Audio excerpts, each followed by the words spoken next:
Because everybody else gives up page number, it's not the same page number. It's crazy here. Shabbat Shalom. We're trying to get started. We've been, and I want to apologize to our live streamers. We're a little bit late today. We're probably about 45 minutes late because we've been praying and praising, and we've been discussing Yah and how great He is and the things that He's doing in our lives. So this has been really good. We've got a long study today, and so they're going to be crying when 4 o'clock this afternoon. I'm like, no, you still can't eat lunch. But I'm kidding. I'll let you go a little bit before that. 3:45 maybe. I don't know. But guys, today is full.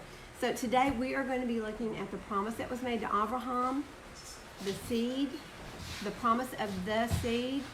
We're going to be looking, so this is so full because we've got the story of Sodom and Gomorrah. And we're going to find out what was the deal. And I think everybody who has ever read this story has the same question. What is the deal?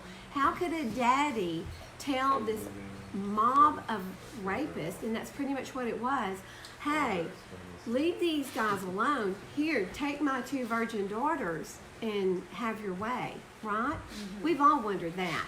Well, we're gonna come to an understanding of that today, and we're gonna see the full story behind Sarah, and exactly why did she send Ishmael away? Because there's a lot more to the story than what you've heard, and there was a good reason for it. We're also going into the Akita, the offering up of Isaac. So do you see what I'm saying when I say we've got a lot of reading today? And guys, listen, the words we speak are so very important, and you're going to see that. This is something you're going to see in the story of the offering up of Isaac, because some words that he spoke, this is the reason that y'all used it and offered him up. That Isaac spoke. So this is going to be, I think it's going to be an eye-opening, day. We've got 2 sacrifices. We've got the sacrifice offered by Lot, and then the sacrifice offered by Abraham. And then when we go into the book of 2 Kings, it's all about the sons. So this is going to be a fun day, okay?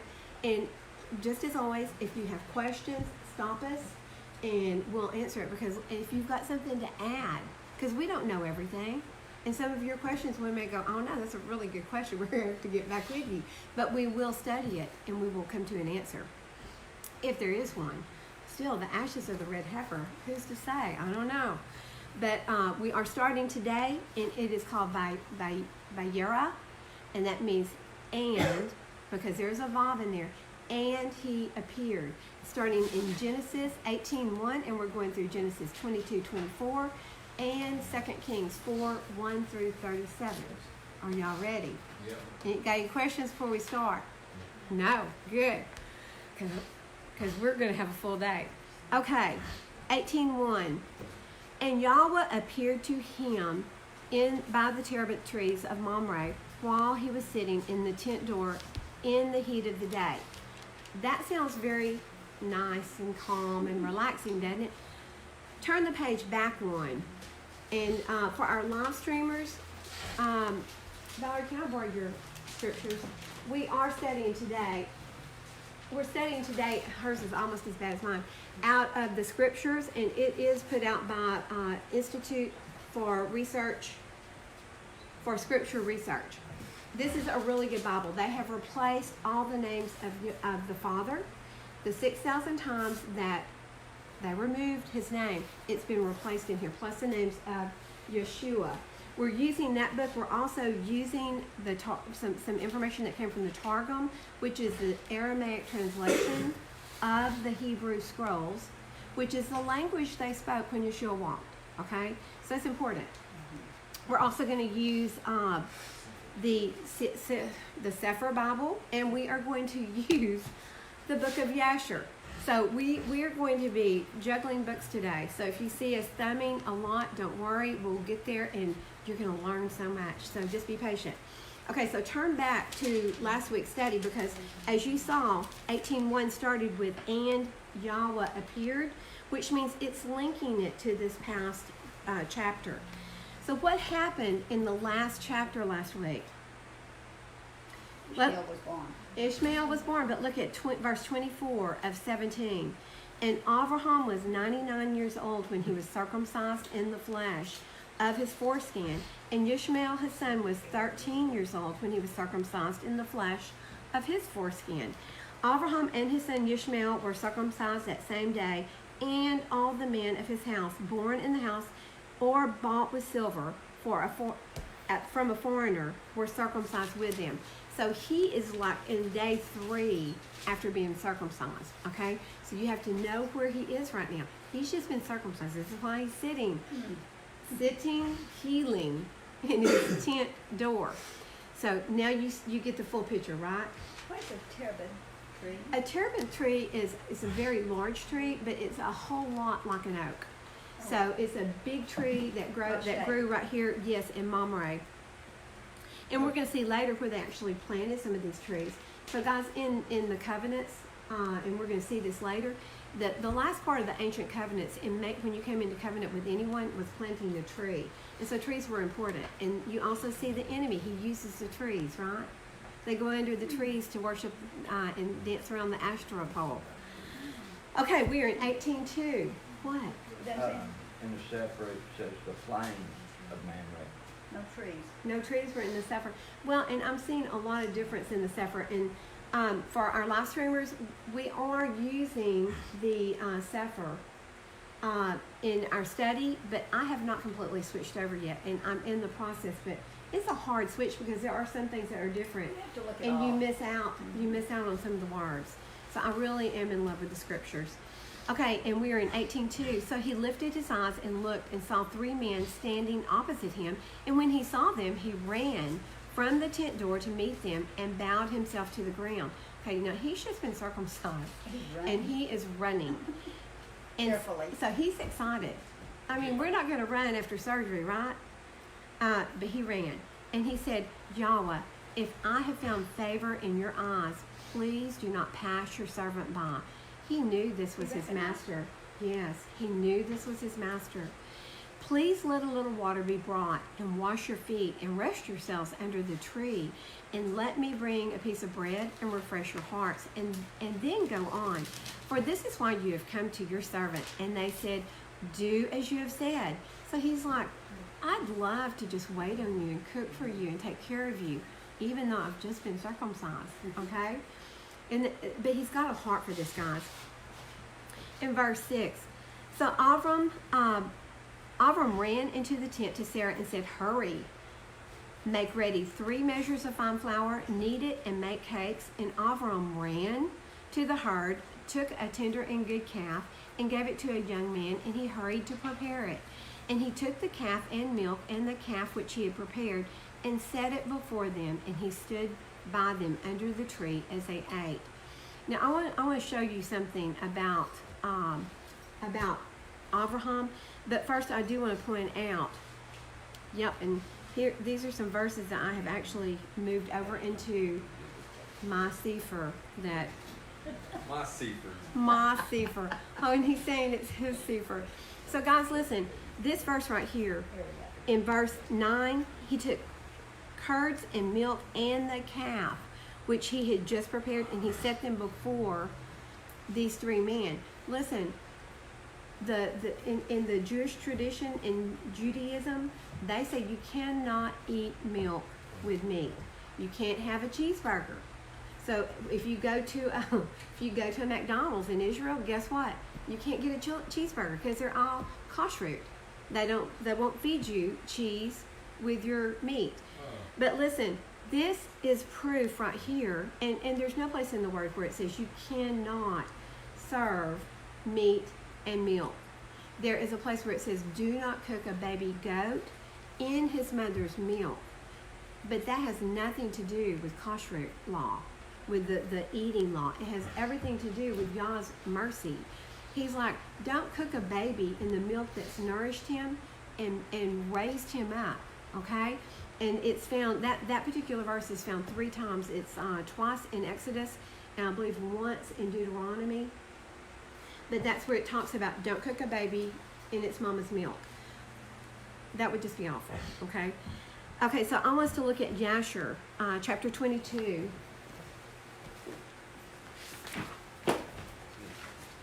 and we're going to verse 11. I want you to see the nature of Abraham. Okay, first of all, last week, what did we study? We found out that he grew up under whose guidance? Shem and Noah. And Shem was the Melchizedek. He was the high priest in Jerusalem. He was also the king of Jerusalem. So he held both positions. So Abraham has the heart of Shem, not the heart of Terah, his father. Look at 11. Abraham planted a large grove in Beersheba, and he made to it 4 gates facing the 4 sides of the earth, and he planted a vineyard in it, so that if a traveler came to Abraham, he entered any gate which was in his road, and remained there, and he ate and he drank, and satisfied himself, and then departed. For the house of Abraham was always open to the sons of men that passed and returned, who came daily to eat and drink in the house of Abraham. Any man, even if he's not walking the walk, any man who had hunger and came to Abraham's house, Abraham would give him bread that he might eat and drink and be satisfied. Anyone that came naked to his house, he would clothe with garments as he might choose, and give him silver and gold, and make known to him the Lord. Do you see that, guys? He did. I'm going to tell you something. And I didn't even think about that until I was reading it right now, but he's an image of Yeshua. What did Yeshua do? He fed them. He took care of their hunger, and then he took care of their spiritual needs. Exactly. And that's what he did. He fed them, he clothed them, then he took care of their spiritual needs. Let me tell you about my Father. Let me tell you about Yahuah, my Creator. Okay, so then he made known to him the Lord who had created him in the earth. This did Abraham all his life. Abraham and his children and all belonging to him lived in Beersheba, and he pitched his tent as far as Hebron. So does that give you a bigger, fuller picture of Abraham's heart? I mean, if you're hungry, I'm going to feed you. I'm going to tell you about Yahuah, and I'm going to feed you. So I wanted you to see that. So these men coming along the road and stopping here, it's a normal thing for him, but he knew there was a difference here. He took care of their physical needs first. He Always. could clothe them and feed them. Then they were comfortable enough that he could tell them about his father. Mm-hmm.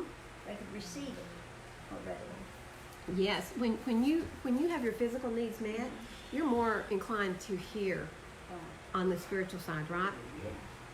Okay, we are in chapter 18 of Genesis, and we are now in verse 9. Thank you, Bonnie. You are now my official verse keeper. When I stop and start rattling and rambling, you have to tell me where to stop. Okay. So 9. And they said to him, "Where is Sarah your wife?" And he said, "See, she's in the tent." And he said, "I shall certainly return to you according to the time of life. And see, Sarah your wife is to have a son." And Sarah was listening in the tent door, which was behind him. And now Abraham and Sarah were old, well advanced in age, and Sarah was passed away of women. And Sarah laughed within herself, saying, "After I have grown old, shall I have pleasure, my master being old too?"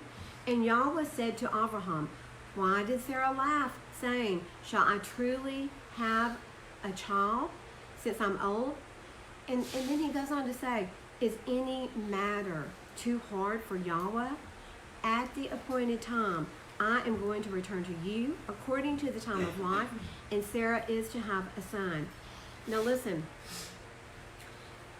it's Hebrew legend that Isaac is born at Pesach. He's born on Pesach. It's also the day that Abraham received the covenant from Yahuah. So look at this. He said, "Is any matter too hard for Yahuah? At the appointed time." Okay, listen. What does the appointed time mean? What is the Hebrew word for that? Because it's actually it's the Moedim. At the Moed, at that appointed time, I'm going to come back to you, and she is going to conceive, and she's going to have a son. But Sarah denied it, saying, "I did not laugh," for she was afraid. And he said, "No, but you did laugh." Guys, listen. What did Sarah not do? When trust in Yah. she didn't trust in Yah, and she also did not wait on Yah. And Got ahead of them. I'm fixing to take my Bible away from me. give me my sefer because I've got my notes in it. Oh, I thought this was wrong. I did too. No, I'm sorry, guys. I'm fixing to hurt somebody here. Book for a Give minute. me that book. Give me that sefer. Oh, thank you. And see, That's Seth- my secret. Seth shared. Oh, this is your sefer? Yeah. Y'all It's not. Oh, see for lost in. You're not gonna have it in there. no, Robert, give me my sefer. Okay, here. That's some cheat notes in there. What are we doing? I'm an Indian You were giver. gonna say 'cause I had a cheat note. So guys, I'm in the process of changing Bibles, and this has been very difficult for me. How'd I get this one? Ha- Turn that around. What's going on here? Oh boy. So guys, we laugh a lot, we cut up a lot, and we take things away from each other. So thank you, Givers. thank you, Give and take. thank you for giving my sefer back. First I said I'm not liking the sefer, and then I'm like, I gotta have the sefer because it's got all my notes in it. Okay, You sure you don't want to take another one? I might. Don't tempt me. Okay, so guys, I want you to look at something. I want to show you something. What we need to be doing. We need to wait on Yah. We have to wait on Yah. Listen, He makes promises to us. How long before Sarah and Abraham had Isaac did He promise this? 30. It was 20. Right now, it's been 24 years. Okay. And still, she hears him say that, and still she's like, because what did she do? She left. She laughed, but what did she do? She turned around and said, "Oh no, this is not happening. It can happen. Take Hagar." Okay, look at Psalms 37, 7 through 13.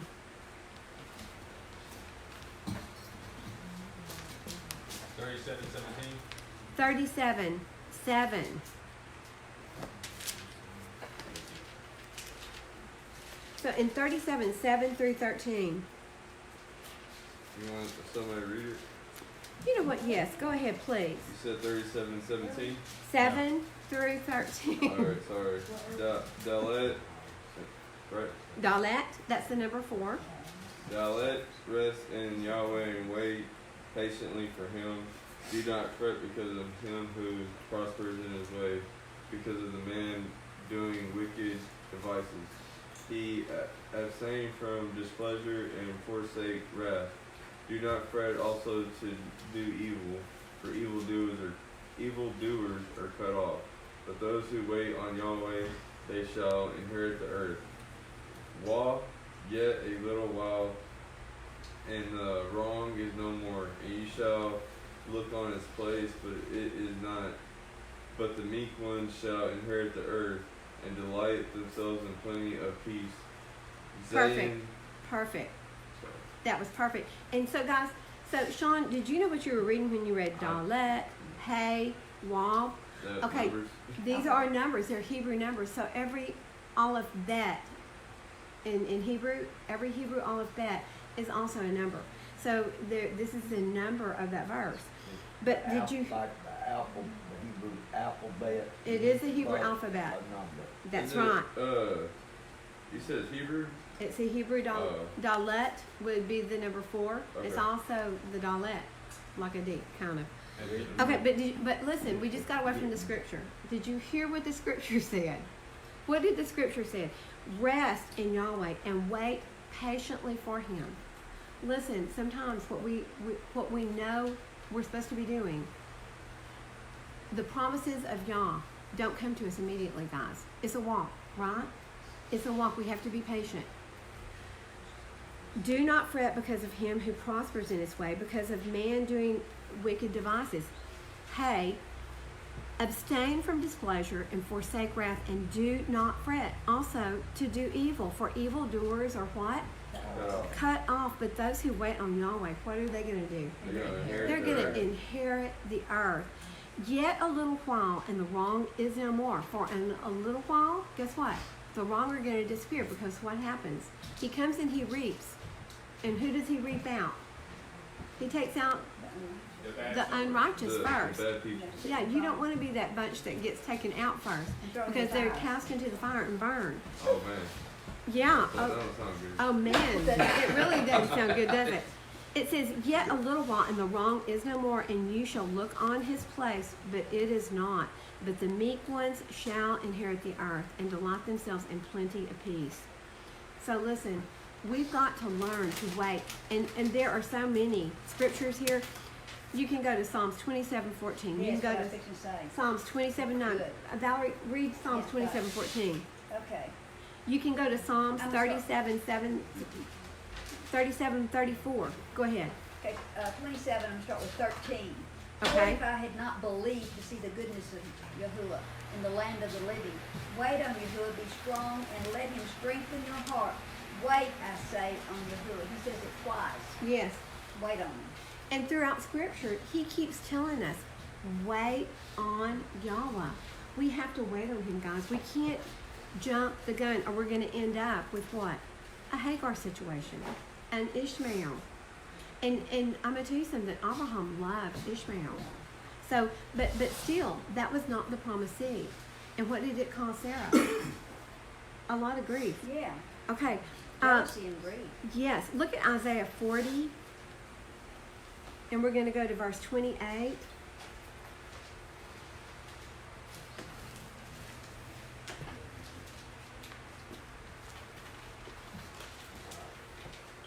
And I'm going to go ahead and start reading because we've got a lot of reading to do today, guys.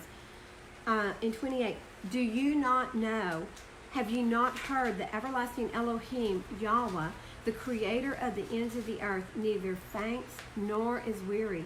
His understanding is unsearchable. He gives power to the faint, and to those who have no might, he creates strength. Even youth shall faint and be weary, and young men stumble and fall. But those who wait on Yahuah renew their strength. They raise up the wing like eagles. They run and are not weary. They walk and do not faint. I want that. I want that promise. Okay? I want to be one of those who is renewed like an eagle, who can raise up on the wing like an eagle, that can run and not be weary, that can walk and not faint. But I you have to want wait. that. You have to wait. it You says. got to wait. Those who wait are renewed. So, guys, patience, right? We got to have patience. And since I'm double Bibling this, I got to get back to it. Okay, so we are in Bonnie. Genesis 16. We're in Genesis 16. 15, 16. We're in Genesis 18:16, like Bonnie said. And the man rose up from thence, and I'm going to read it from this Bible. I know. Stop. And the man rose up from there and looked towards Sedom, and Abraham went with them to send them away. And Yahuah said, shall I hide from Abraham what I'm about to do? Since Abraham is certainly going to become a great and mighty nation, and all the nations of the earth shall be blessed in him. For I have known him, so that he commands his children and his household after him to guard the way of Yahuah, to do righteousness and right ruling, so that Yahuah brings Abraham what he has spoken to him. And Yahuah said, because the outcry against Sedom and Amorah is great, and because their sin is very heavy, I am going down now to see whether they have done altogether according to the outcry against it. It has come to me, and if not, I shall know it. So guys, listen. Why did Yahuah love him so much? Because he's known him the whole. I mean, he's known him to follow his commands all the way through, right? But listen, I have known him so that he commands his children of his household after him, and they guard the way of Yahuah to do righteousness and right ruling, so that Yahuah brings to Abraham what he has spoken to him. Because Abraham is being what? Obedient. Obedient. It's because of his obedience Doesn't to that mean he followed his commands? he follows his commands. Yes, thank you, Robert. He is following his commands, his right rulings. He's following everything that Yah has told him to do. When Yah said, get out of the country, leave your family behind, what did he do? Yeah. He grabbed everybody No and he questions. said, we're out of here. That's it. So Yah knows his heart. He knows his heart. He knows that he's teaching Torah. He knows that he's taught Torah to his children. And so he says, I'm going to go ahead and tell him what's going on here because of this. And listen, guys, it's Abraham's righteousness that is going to save Lot. It is, okay? Okay, so we're moving forward. And we're in verse 22 of chapter 18. So the men turned away from there and went toward Sodom. But Yahuah stood still before Abraham. And guys, we know that the Abraham, or the Yahuah that is spoken here, what is it? Who is it? It is, and this is actually before he became Yeshua, but it is the same entity. It is the spirit, the angel of Yah. That's who has come here. It's his memory, it's his word, is what is here. So this is who Abraham is speaking, because what did Yeshua say? What did he say in Matthew? No one has seen the Father but me, or heard the Father except for the Son. So I'm going to believe Yeshua. When he says no one's heard him and no one's seen him except the Son, I'm going to say he's pretty accurate there.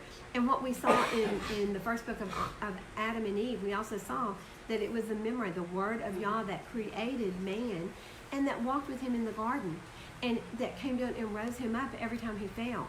Because Yah cannot be around what? Sin. He can't be around sin. Yeah, Listen, if two, what did you say at the very beginning? It may not have been on live stream, but can two walk together unless they agree? No. So if you're walking with a righteous father, who is a father of covenant, and you're not keeping covenant, can you continue to walk with him? Yeah. No, you can't. that's in the book of Amos. Is it 3:3, Bethany? Amos 3:3. 3:3, yeah. Okay, so unless two agree, you cannot walk together. Okay, and so here we're fixing to get into the discourse between Abraham and Yah on, well, what if there's 50, right? Okay, so Abraham drew near and he said, would you also destroy the righteous with the wrong? Suppose there are 50 righteous within the city. Would you also destroy the place and not spare it for the 50 righteous that were in it? Far be it from you to act in this way, to slay the righteous with the wrong, so that the righteous should be as a wrong. Far be it from you. Does the judge of all the earth not do what is right? And Yahuah said, if I find in Sodom 50 righteous within the city, then I shall spare all the place for their sakes. And Abraham answered and said, look, please, I who am but dust and ashes, and you want to talk about humbleness, that's being humble. I who am but dust and ashes have taken it upon myself to speak to Yahuah. Suppose there are 5 less than the 50 righteous. Would you destroy all the city for lack of 5? And he said, if I find there 45, I do not destroy it. And he said to him yet again, and said, suppose there are 40 found. And he said, I would not do it for the sake of the 40. And he said, let not Yahuah be displeased, and let me speak. Suppose there are found 30. And he said, I would not do it if I found 30 there. And he said, look, please, I have taken it upon myself to speak to Yahuah. Suppose there are found 20. And he said, I would not destroy it for the sake of 20. And he said, let not Yahuah be displeased, and let me speak only this time. Suppose there are found 10. And he said, I would not destroy it for the sake of 10. And then Yahuah went away as soon as he had ended speaking to Abraham, and Abraham returned to his place. So the population of this area back during this time was what they have figured it to be is somewhere between 600 and 1,200 people. So really, it's less than 1% of the population that he's saying. If just less than 1% of the population are righteous, I won't destroy it, okay? Now we're going back to the book of Yashar, because I want you to see, and this is kind of a funny story. I mean, it is, but listen, the very end result of a society that is falling apart is sexual deviancy. That's the end game. That's the very last sign. The things that were going on before they got to that place, I want you to listen to some of it. So we're going to Yashar, chapter 19 and verse 11. Okay. Now we know that Sarah and Lot are what? What are they? They're Brother and sister, yes. So they were both the children of Haran, Abraham's brother. Okay, and here we are. Different mother. No, they had the They had same the mother. same mother.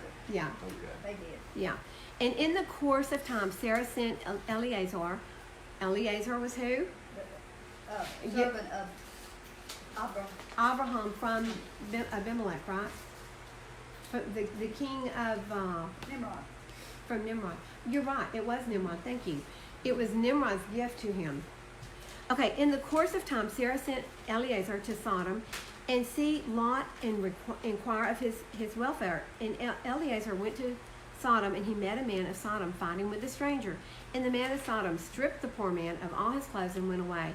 And this poor man cried to Eleazar and begged his favor on account of what the man of Sodom had done to him. And he said, why do you act thus to the poor man who came to your land, a stranger? So what does y'all say? We're to take care of the strangers among us, right? Mm-hmm. Okay, so this is Eleazar. He said, why are you doing this to this poor man who's come to your land? And the man of Sodom answered Eleazar and saying, is this man your brother? Or have the people of Sodom made you a judge this day that you speak about this man?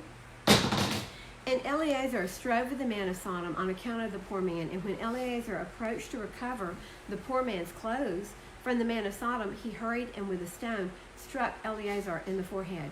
And the blood flowed copiously from Eleazar's forehead. And when the man saw the blood, he caught hold of Eleazar and saying, give me my wage for having rid you of this bad blood that was in your forehead, for such is the custom and the law of our land. Listen, these guys were corrupt.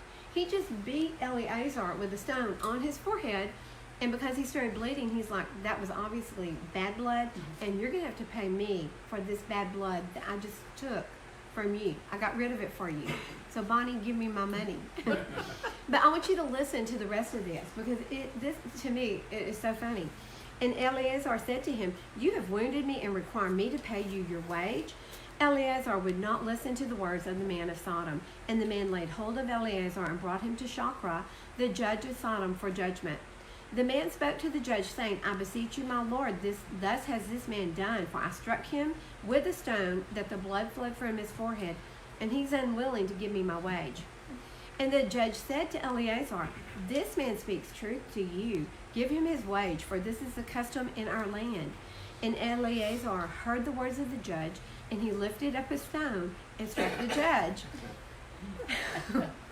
He struck the judge, and the stone struck on his forehead, and the blood flowed copiously from the forehead of the judge. And Eleazar said, if this then is your custom in your land, then give this man what I should have given him, for this has been your decision, and you did decree it. Did you see what he did? Yeah. He took the law and turned it around. I like that. Oh, but that we could do that today, right? He would end up under the jailhouse, not in it. And Eleazar left the man of Sodom with the judge, and he went away. Guys, there's also, well, I'm going to read one more story to you, but they mistreated, if one of Lot's daughters, her name was Paula, a man came to the city, he was poor, and what they decreed on the poor men that needed help, no one could feed them a morsel of bread or give them water. And they would give them gold and silver. Can you eat gold and silver? No. So they would provide them with gold and silver, but they wouldn't sell them food. They wouldn't give them a drink of water. They wouldn't provide them food. And Paltith, Lot's daughter, she was married, but every day that she went out to fetch water, she would put food in the bucket and she fed this man. And when they realized that this man wasn't dying fast enough, because they were going to get their gold and silver back, when they realized that he was not dying fast enough, they hid to see who was feeding him. And they ended up actually burning her to death for feeding him. And this was done to the people who had any type of mercy. So there was crookedness. If a stranger came, there's other stories of a stranger coming, and they would tie him to a bed that was out in the middle of the courtyard. And if he was too short, they would try to stretch him. If he was too long, they would do other things to him. But this was a corrupt area. And so it wasn't just the sexual misconduct. The sexual misconduct that they began doing and displaying, That came later. That came after all of this was going on, and they were crying out to Yah. Okay. And anybody have any questions they want to ask about that? Don't anybody hit me with a rock. Okay. Excuse me. We are now in chapter 19 of Genesis. And the two messengers came to Sedom in the evening, and Lot was sitting in the gate of Sedom. And when Lot saw them, he rose up to meet them, and he bowed himself with his face toward the ground. And he said, "Look, please, my masters, please turn into your servant's house and spend the night. Wash your feet and rise early and go your way." And they said, "No, but let us spend the night in the open square." Okay, first of all, if Lot is sitting at the gate, what is he probably? More than likely, what is he? He's a judge. He's a judge, because the judges sat at the gates of the city. So more than likely, he's come to this corrupt area, and he's judging. Verse 3, but he urged them strongly, and they turned in to him and came into his house, and he made them a feast and baked unleavened bread, and they ate. I'm sorry, excuse me.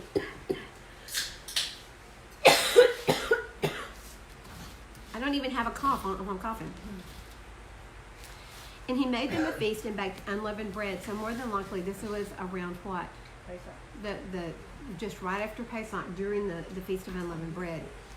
And before they lay down, the men of the city, the men of Sodom, both old and young, all the people from every part surrounded the house. And they called to Lot, and they said to him, "Where are the men who came to you tonight?"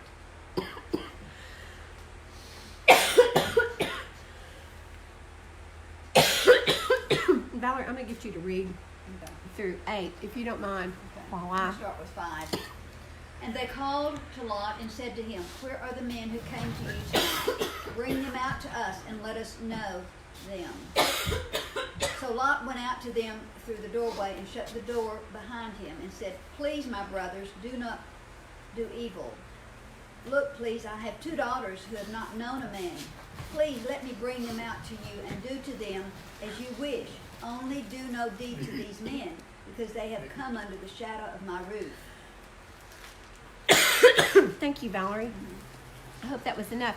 So this is one of the questions that we have today. What did Daddy just do to his daughters? And these are virgin daughters, okay? What did Daddy just do? Send them out to the wolves. What kind of daddy would take his 2 virgin daughters and go, "Look, here, I've got these guys in here. They're under my protection. You take my girls, whatever you want. Just take them." Listen, we don't understand the ancient covenants, the ancient Near East covenants. Guys, listen, this is all about the threshold covenant. In the ancient Near East, listen, what did these 3 men do? He invited them into his house. He said, "Come in." He cooked for them. They ate with him. They crossed over what? To get into his house? The threshold. That's right. So once they crossed into the threshold, guess what? Friend, foe, doesn't matter if you're my best friend or my worst enemy. If I invited you into my house and you cross that threshold, my covenant with you then is you're under my roof, and no matter what I have to do, I have to protect your life. You're responsible. Even with mine, I'm responsible for you. Even up to the point of trying to hand out his daughters. So it's for 3 days. You've got protection under their roof, no matter what. Even if it's your own life, you have to surrender. And that is very foreign to us, because who amongst us wouldn't, we would cast out the stranger. Here, sorry, but you're fixing to invade my house. But does that make you look at this a little bit different? Yeah. I mean, they're respecting the ancient covenant of the threshold. When you cross over the threshold, I'm going to protect you. Okay. Excuse me. You know what else? See, this is where my next comes in. Who else is the threshold? Yeshua. Listen, when we cross into the kingdom, we're under his protection. Yes. Yah. That's exactly right. Yah, that's right. Wow. I got that. Y'all are so slow today. Oh my goodness. Yes. Raw. Okay, we are in chapter 19, verse 9. But they said, stand back. And they said, this one came into sojourn, and should he always judge? So here they're saying, yes, he's a judge in our area. They're saying that Lot was a judge there. Should he always judge? Now we are going to treat you worse than them. So they pressed hard against the man Lot and came near to break down the door. But the men reached out their hands and pulled Lot into the house with them and shut the door. And then they struck the men who were at the doorway of the house with blindness, both small and great, and they wearied themselves to find the door. And the men said to Lot, have you anyone else here, a son-in-law, and your sons and your daughters, and whomever you have in the city? Bring them out of this place, for we are going to destroy this place, because the cry against them has grown great before the faces of Yahuah, and Yahuah has sent us to destroy it. And Lot went out and spoke to his sons-in-law, who had married his daughters, and said, get up, get out of this place, for Yahuah is going to destroy the city. But his son-in-laws, both of them, to them he seemed to be as one joking. So right now we know that Lot's got 4 daughters, right? 2 virgins, 2 married. Okay. And when the morning dawned, the messengers urged Lot to hurry, saying, get up, take your wife and your 2 daughters who are here, lest you be consumed in the punishment of the city. And while he loitered, the man took hold of his hand and his wife's hand and the hands of his 2 daughters, Yahuah having compassion on him, and they brought him out and set him outside the city. And it came to be, when they had brought him outside and said, escape for your life, and do not look behind you, nor stay anywhere in the plain. Escape to the mountains, lest you be consumed. And Lot said to them, oh no, Yahuah, look, please, your servant has found favor in your eyes, and you have increased your loving commitment, which you have shown me by saving my life. But I am unable to escape to the mountains, lest calamity overtake me and I die. I mean, they have just led him, basically drug him outside the city, and he's finding every excuse to go where Lot wants to go, where Lot wants to go. And he thinks he's found favor. But listen, who do we know found favor? Abraham. It's because of Abraham's favor that Lot is being spared. Back to the men of Sodom, who were wanting to have their way with these 3 men inside the house. Guys, what had been going on before the flood of Noah? The Nephilim were here. And so the angel DNA had been mixed, and what happened? They became great and mighty men. They became big. This is part of, I believe, what they were doing here, is they knew these were angels. They were wanting to mix. I don't know how you mix DNA man to man, but we don't know what was going on back then, but I believe that they saw that these were angels, and they were wanting to do this. So I think that has a lot to do with it. That's why they didn't want the daughters. Okay, so he is begging Yah. He's talking to these 2 angels. Please let me go to the plain. And they're like, look, please, this city is near enough to flee to, and it is small. Please let me escape there. Is it not a small matter? And let my life be spared. And he said to him, look, I have favored you concerning this matter also, without overthrowing the city for which you have spoken. Hurry and escape there, for I am not able to do any deed until you arrive there. So the name of the city is called Zoar. The sun had risen upon the earth when Lot entered Zoar, and Yahuah rained sulfur and fire on Sodom and Gomorrah from Yahuah out of the heavens. So he overthrew those cities and all the plain and all the inhabitants of the cities and what grew on the ground. But his wife did what? She looked back. And guys, listen, she's a mama. She's still got 2 daughters there in the city, and it would be hard not to look back. And I think there's a much deeper spiritual meaning to her looking back. It's like Yes. testing your faith. Testing your faith. Listen, are you going to be obedient? I'm just telling you, and you're probably right, Seth. I'm telling you, don't look back. And what did she have to do?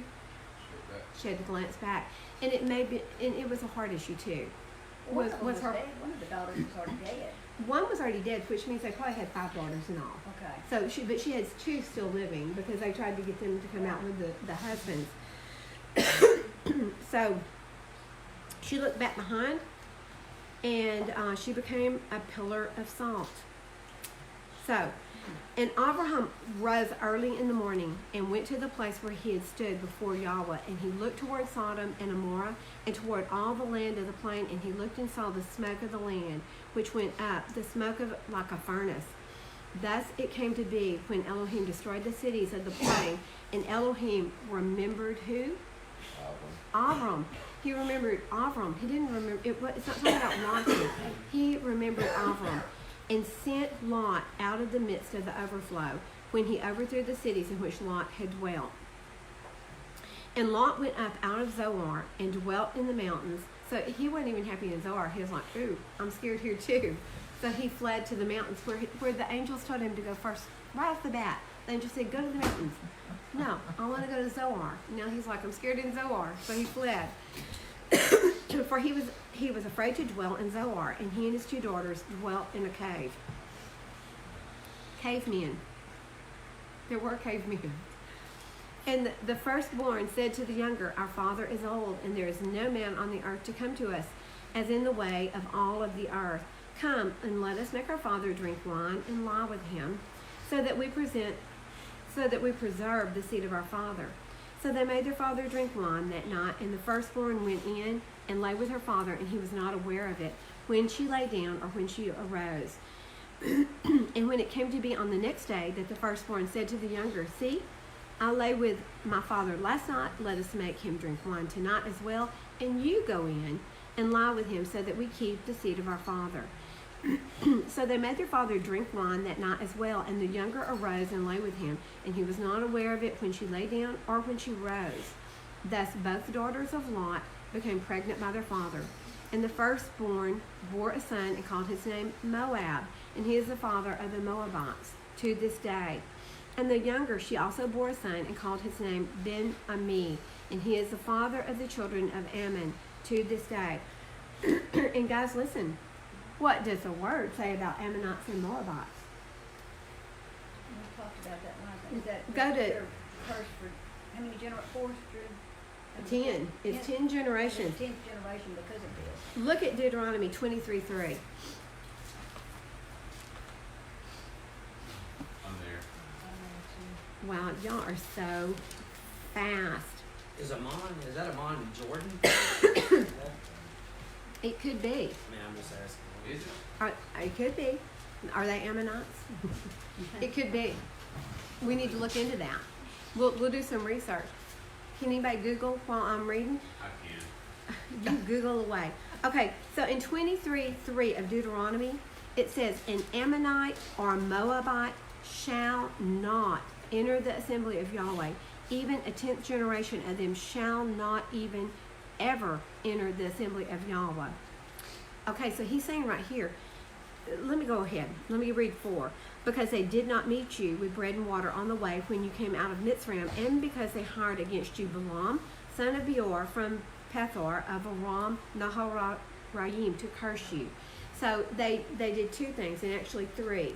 First of all, there was in sexual relationship with their father, and that's how they were born. Secondly, when Israel came out of Egypt, guess who attacked them from the rear? Moabite. The Moabites. And then guess who else hired Balaam to curse them? The Moabs. So, so they are cursed. They The can't 10th enter. generation. They can't enter down to the 10th generation. But listen, causes a problem there, right? I want you to look at Ezra 9, 1 through 4. I mean, this is how bad this was.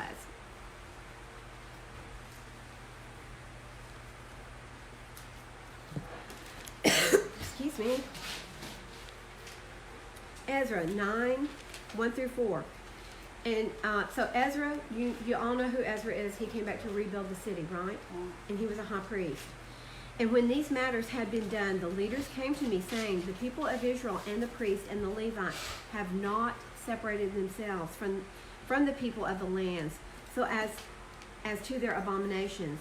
Those of the Canaanites, the Hittites, the Perizzites, the Jebusites, the Ammonites, and the Moabites, the Mizrahites, and the Amorites.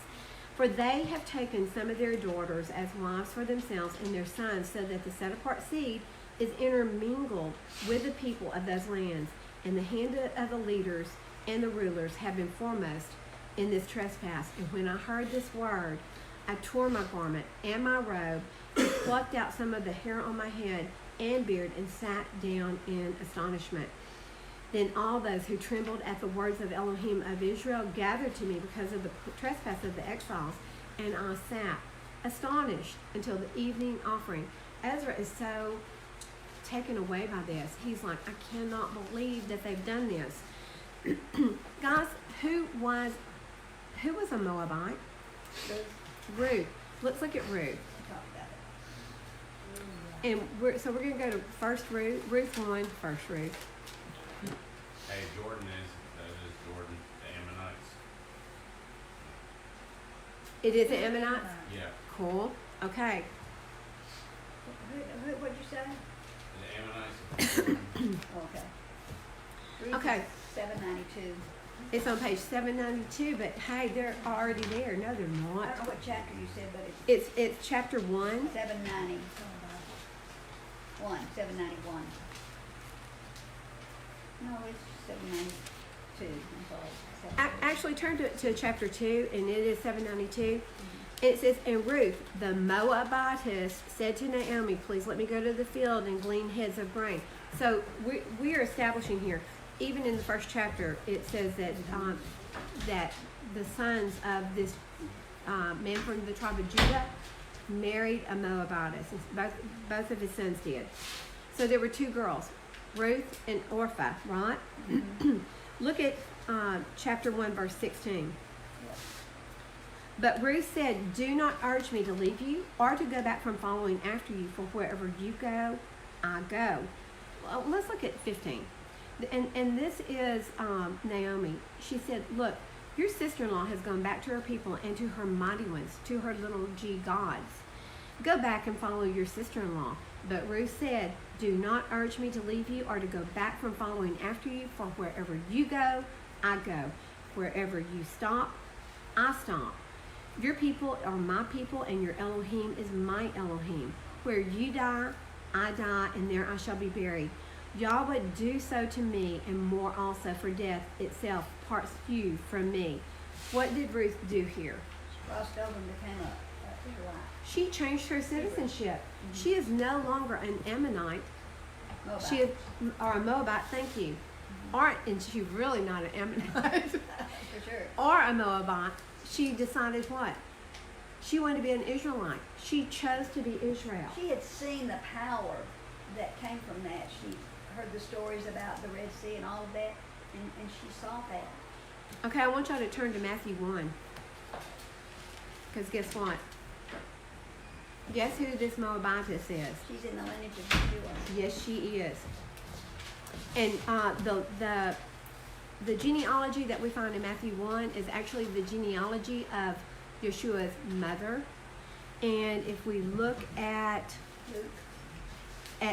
verse 3 of 1, it says Yehudah, which was Judah, brought forth Peretz, and Zerah by Tamar, and Peretz brought forth Hetzon, and Hetzron brought forth Ram, and Ram brought forth Aminabad, and Aminabad brought forth Nashon, and Nashon brought forth Salmon, and Salmon brought forth Boaz by Rahab. Okay, Boaz was brought forth by Rahab. Who is Rahab? She was a harlot. You remember the story of Rahab, right? Okay, she was a harlot. And Boaz brought forth Obed by Ruth.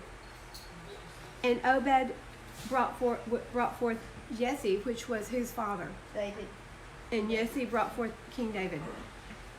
So we've got a harlot and a Moabite in the lineage of Yeshua. Yes, Robert? I'm just kind of curious. They said that they were, in the tribe of Israel, and they were all separated. They were spread throughout the world. Yes. It makes me wonder. I mean, you got Moab, Utah, you got Boaz, Alabama. I mean, these names are not for no reason. That's right. I mean, so these Yeah, are there is different places. Moab, Utah. Yeah, I mean, it's all over, Huh. I mean, all over the United States, we use different names. That's you know, right. So it's, you know. Listen, if you were born in Texas, listen, you can go overseas. You can find Texans in Papua New Guinea.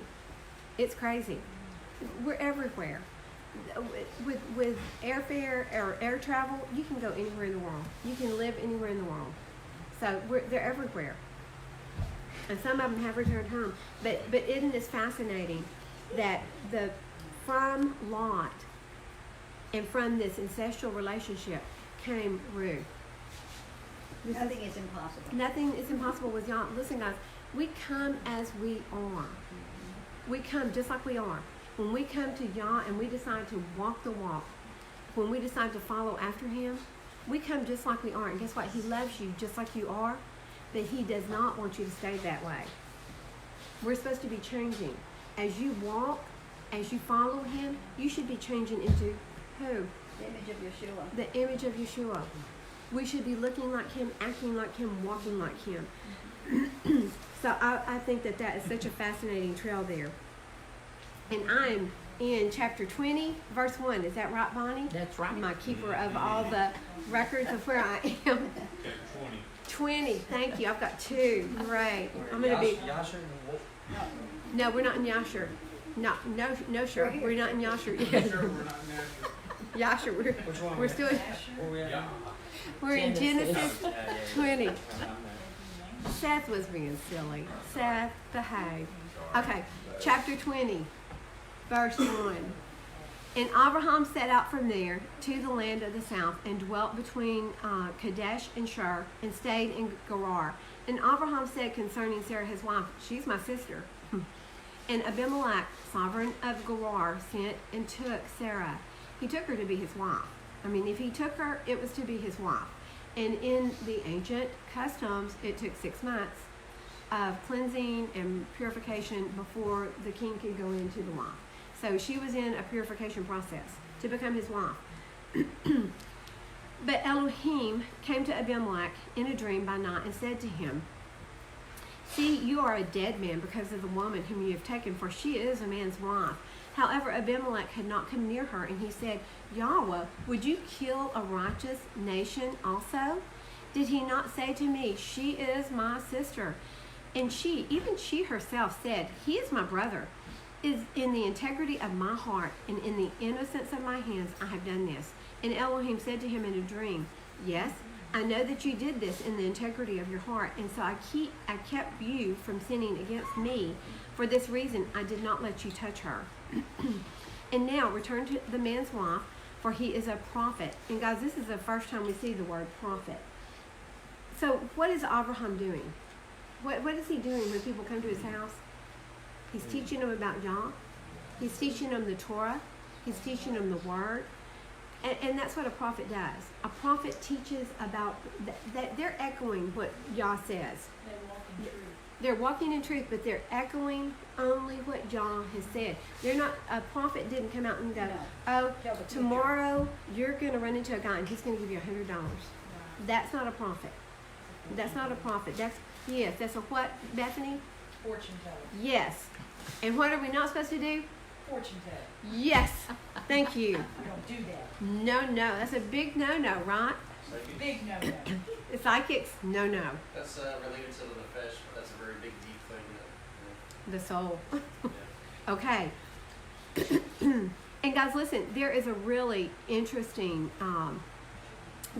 really interesting story about Abimelech and Sarah in the Yasher. We're not going to read it because it's more of, it's interesting because there's an angel there that keeps slapping Abimelech's hand every time he gets close to Sarah. But it's fun to read. It's a fun read because you can just picture yourself, this big angel standing back there, and every time he gets close, slap. You know, he couldn't even get close to talk to her. So it's an interesting story. And if I knew the chapter it was in, I would tell you so that you could write it down, but I didn't write that down.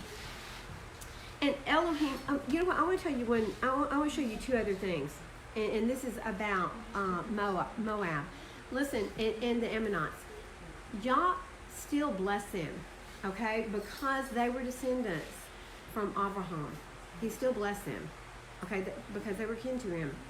He still said in Deuteronomy 2:9-11, and we're not going to go there, but he forbade Israel to take any land belonging to the Moabites or the Ammonites, because it was from Lot. Okay, so he still protected them. Because Lot belonged to Abraham. That's it. That is it. It's Abraham's righteousness. But I do want us to look at something. Look at what, Robert? No, I'm just. It's I funny, see thought- those I know, wheels it's just funny, turning. I thought about Abraham. You know, I've got friends at home from Yemen, Uh-huh. and the father's name is Abraham. Oh, That's wow. It. That's it. Yeah. You know, yeah. That just made me really, really. Is he very good. hospitable? Does he They're open extreme- his they're- door? They are. Yeah, they I are. like They it. are extremely hospitable. See? Some of them are not. They are. Look at, I want you to look at Deuteronomy 7. And I'm so sorry for clearing my throat. 7, I think it's verse 9. And it is. Verse 9.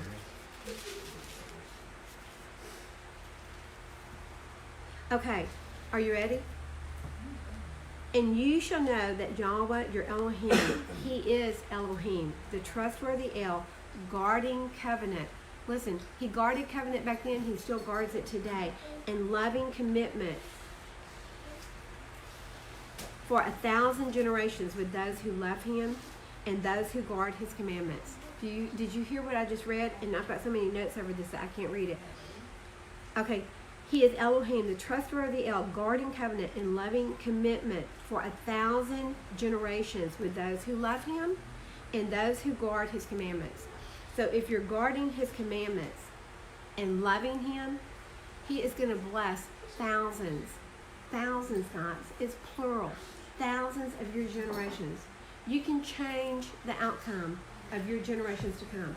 You, everyone in this room, everyone live streaming, you can change the outcome of your generations. But, look, don't you hate these buts? But, repaying those who hate him to their face to destroy them. He does not delay to do so with them who hates him.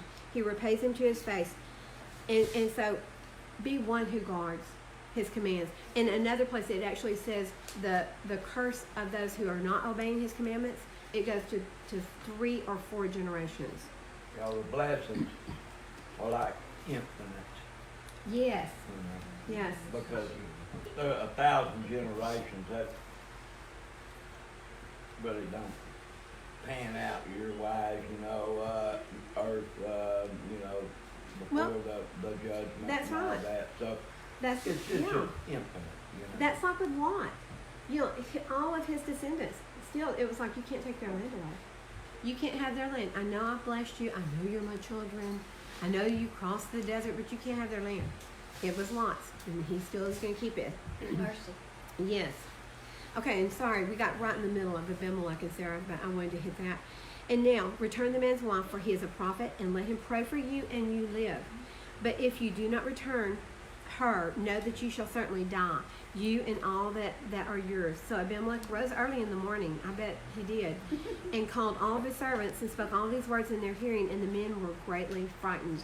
And Abimelech called Abraham and said to him, what have you done to us? And what have I sinned against you, that you have brought on me and on my reign a great sin? You have done matters to me that should not be done.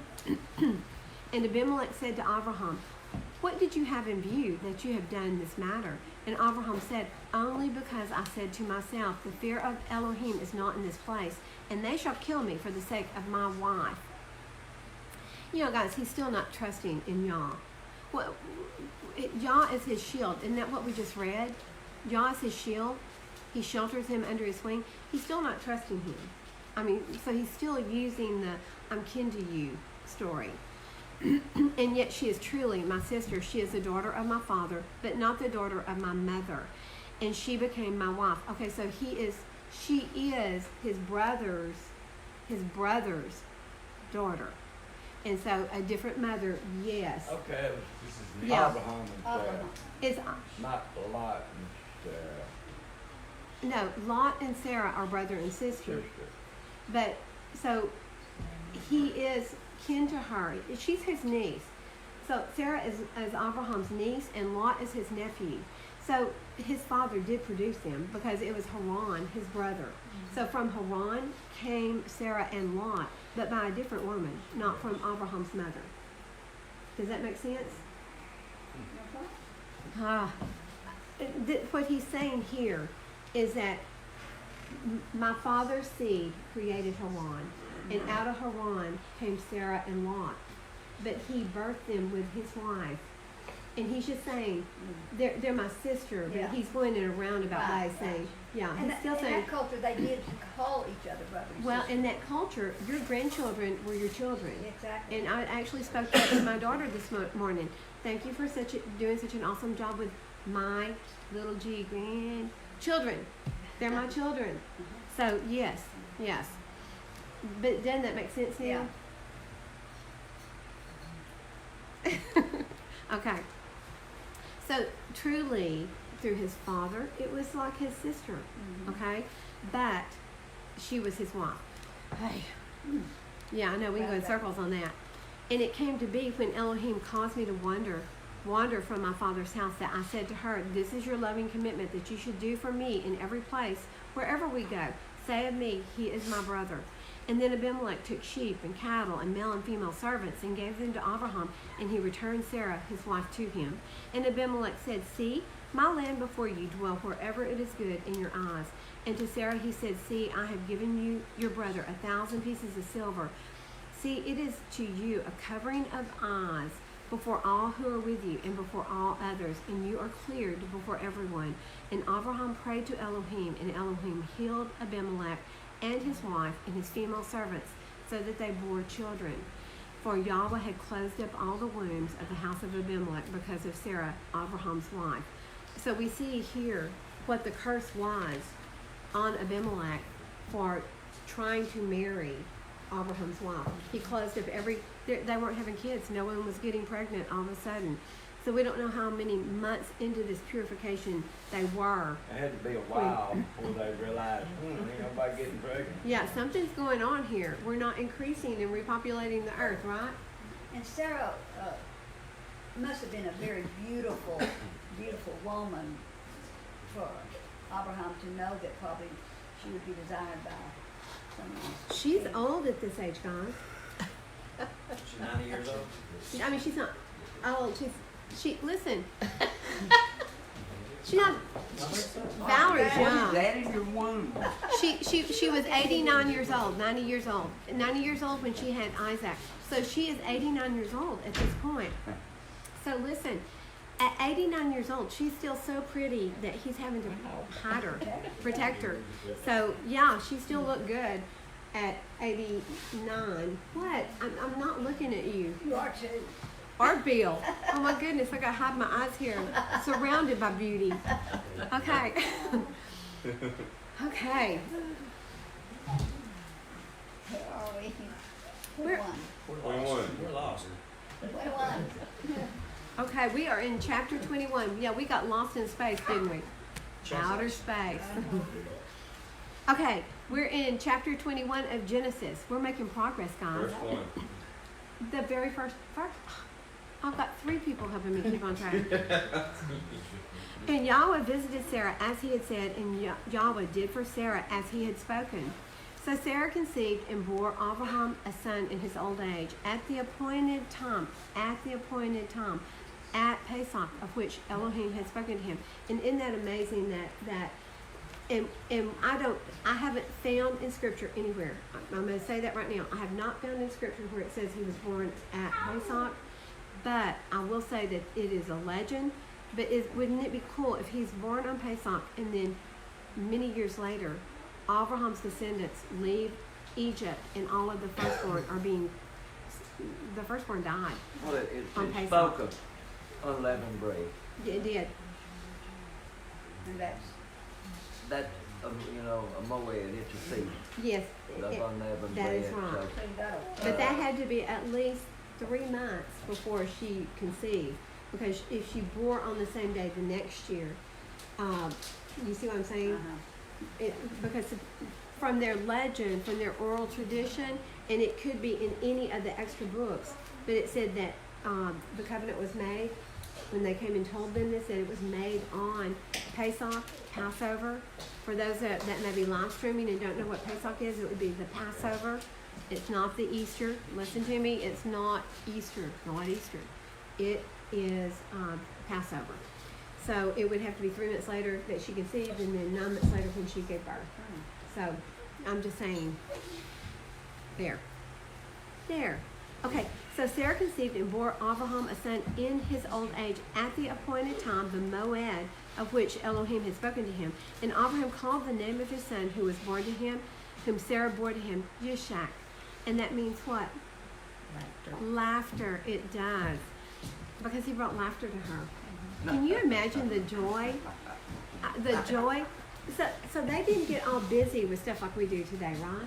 I mean, they didn't have a job to go to. Her job was taking care of her husband, raising the child. Such joy at that age with a baby. And Abraham circumcised his son Yishak when he was 8 days old, as Elohim had commanded him. And you know what's amazing? On the 8th day, what scientists have proved is that on the 8th day, vitamin K is at its highest peak in the child. And vitamin K does what? Coagulates. So there's less bleeding, less chance of infection. Everything just works out fine. When you're on Yah's timing, when you wait on Yah. And Abraham was 100 years old when his son Yishak was born to him. And Sarah said, Elohim has made me laugh, and everyone who hears it laughs with me. And she said, who would have said to Abraham that Sarah would nurse children? For I have borne him a son in his old age.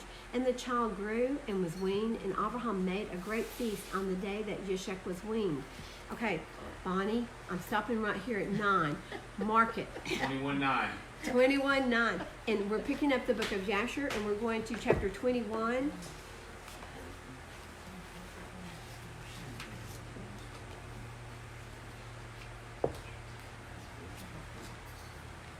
In chapter 21, and we are going to read 2 through 15. And so, guys, I want you to see the fullness of the story of what's going on here, okay, before we continue. Okay, I'm actually going to start at 1. It was at the end of the time, it was at that time, the end of the year, and 4 months of Avram's dwelling in the land of the Philistines in Gerar, that Yah visited Sarah, and the Lord remembered her, and she conceived and gave birth to a son to Abraham. And Abraham called the name of the son which Sarah gave birth to him, Isaac. And Abraham circumcised his son Isaac at 8 days old, as Yah had commanded Abraham to do to all of his descendants after him. And Abraham was 100 and Sarah 90 years old when Isaac was born to them. And the child grew up and was weaned, and Abraham made a great feast on the day that Isaac was weaned. Shem and Eber and all the great people of the land, and Abimelech, king of the Philistines, and his servants, and Philcol, the captain of his host, came to eat and drink and rejoice at the feast which Abraham made on the day of his son Isaac's weaning. This was a great festival, guys. So Shem and Eber, which Eber is Shem's son. So Shem, who had raised Noah for 39 years, Shem came. He's like his son. And in verse 6, also Terah, the father of Abraham, and Nahor his son, came from Haran, they and all belonging to them, for they were greatly rejoicing on hearing that a son had been born to Sarah. They came to Abraham, and they ate and drank at the feast which Abraham made on the day of Isaac's being weaned. Terah and Nahor rejoiced with Abraham, and they remained with him many days in the land of the Philistines. And this is actually over in the area of Gaza. It's the Gaza Strip. It's what is called the Gaza Strip, in case you're wondering. And at that time, Serug, the son of Reu, died in the first year of the birth of Isaac, son of Abraham. And all the days of Serug were 239 years old, and he died. And Ishmael, the son of Abraham, was grown up in those days. He was 14 years old when Sarah gave birth to Isaac, to Abraham. And God was with Ishmael, the son of Abraham, and he grew up, and he learned to use the bow and became an archer. And when Isaac was 5 years old, and he was sitting with Ishmael, who was at this time 19 years old, they were sitting at the door of the tent. Ishmael came to Isaac and seated himself opposite to Isaac. And he took the bow and drew it and put the arrow in it and intended to kill Isaac. And Sarah saw the act which Ishmael desired to do to her son Isaac, and it grieved her greatly on account of her son. And she sent for Abraham and said to him, cast out this bondwoman and her son, for her son shall not be heir with my son, for thus did he seek to do to him this day. And Abraham listened to the voice of Sarah. That's one of my favorite verses. Abraham listened to the verse of Sarah, his wife, and he rose up early in the morning, and he took 12 loaves and a bottle of water which he gave to Hagar, and sent her away with her son. And Hagar went with her son to the wilderness, and they lived in the wilderness of Paran with the inhabitants of the wilderness. And Ishmael was an archer, and he lived in the wilderness a long time. So, do you see how deep this was for Sarah? The reason that she was like, he's got to go. The boy got to go. He can't stay here. He just tried to kill my son. He pointed an arrow at my baby and wanted to kill him. So, does that help make sense? I mean, it wasn't that Sarah was a mean or cruel woman. She was protecting her heir and her offspring. 9. Am I right? Yes, Am I ma'am. right? And Sarah saw the son of Hagar, the Mitzrayim, whom she had borne to Abraham, mocking. And so she said to Abraham, drive this female servant and her son. Okay, I'm sorry, guys. We're back in Genesis 21 in verse 10 now. So she said to Abraham, drive this female servant and her son, for the son of this female servant shall not inherit with my son, with Yishak. And the matter was evil in the eyes of Abraham because of his son, because he loved his son. But Elohim said to Abraham, let it not be evil in your eyes because of the boy and because of his of your female servant.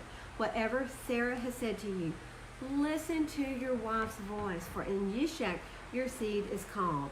And the son of the female servant I also will make a nation, because he is your seed. So he's going to bless Ishmael as well, right? Mm-hmm. And Abraham rose early in the morning and took bread and a skin of water, which he gave to Hagar, putting it on her shoulder, also the boy, and sent her away. And she left and wandered in the wilderness of Beersheba. And the water in the skin was used up, and she placed the boy under one of the shrubs. So the boy is about 19 years old right now.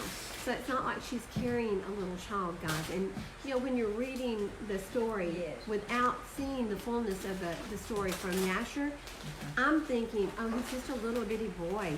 But he's not. He's 19 years old. In 1 year, he would be considered a grown man in fighting age in Israel. So she placed him under the shrubs, and she went and sat down about a bow shot away. And she said, let me not see the death of the boy.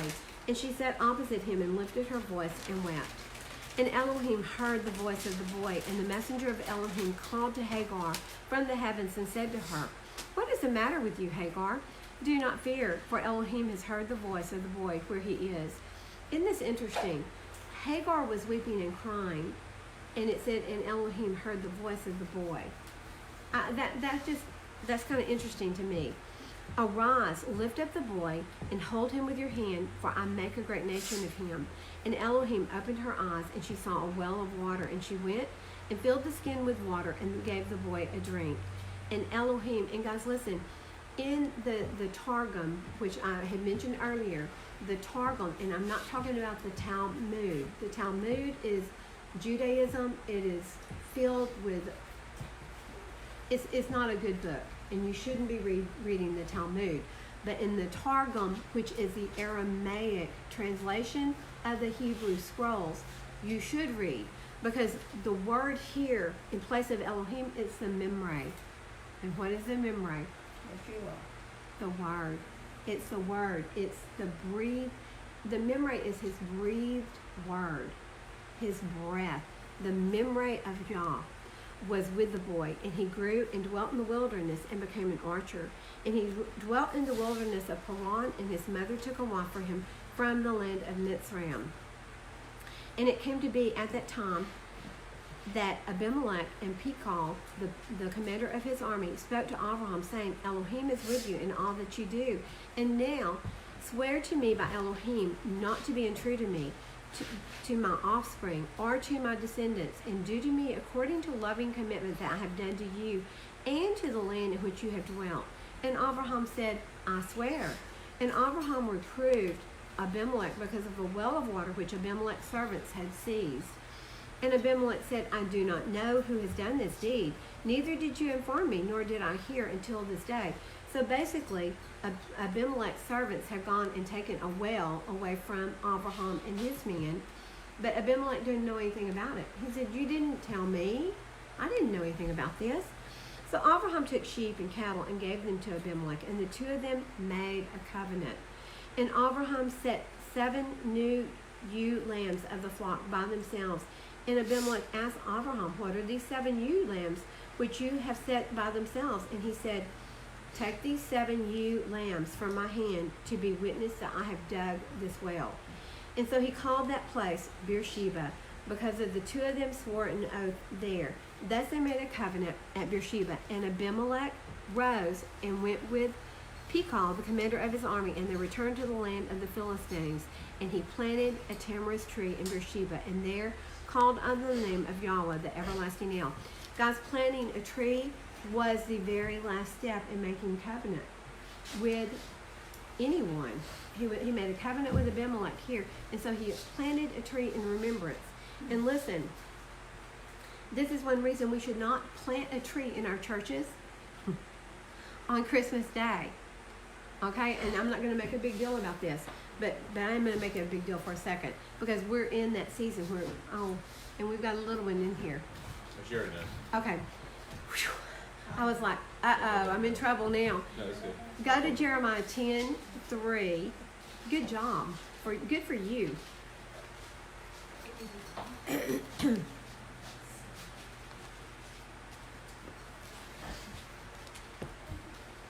Okay, so guys, listen.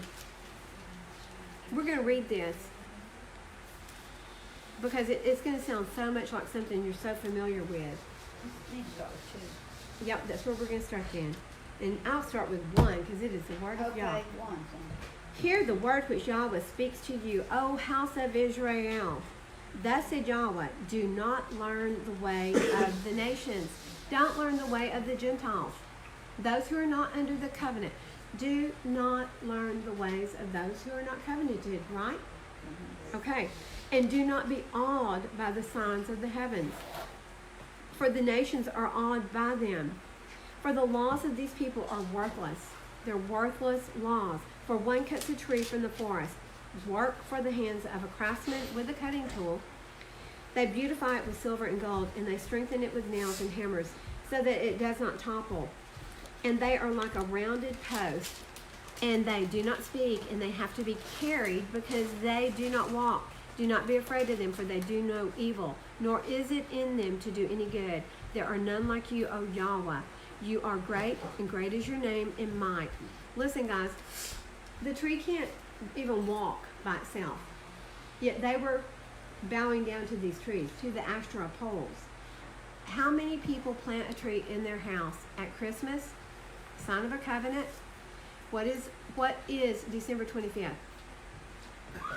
Tammuz's birthday. It's the birthday of every pagan god that you can possibly find. Whose birthday is not on December 25th? Yeshua. Our It's in Savior. October, It's around the Feast of Sukkot. We just finished the Feast of Sukkot, and it's around that time. Yes, sir.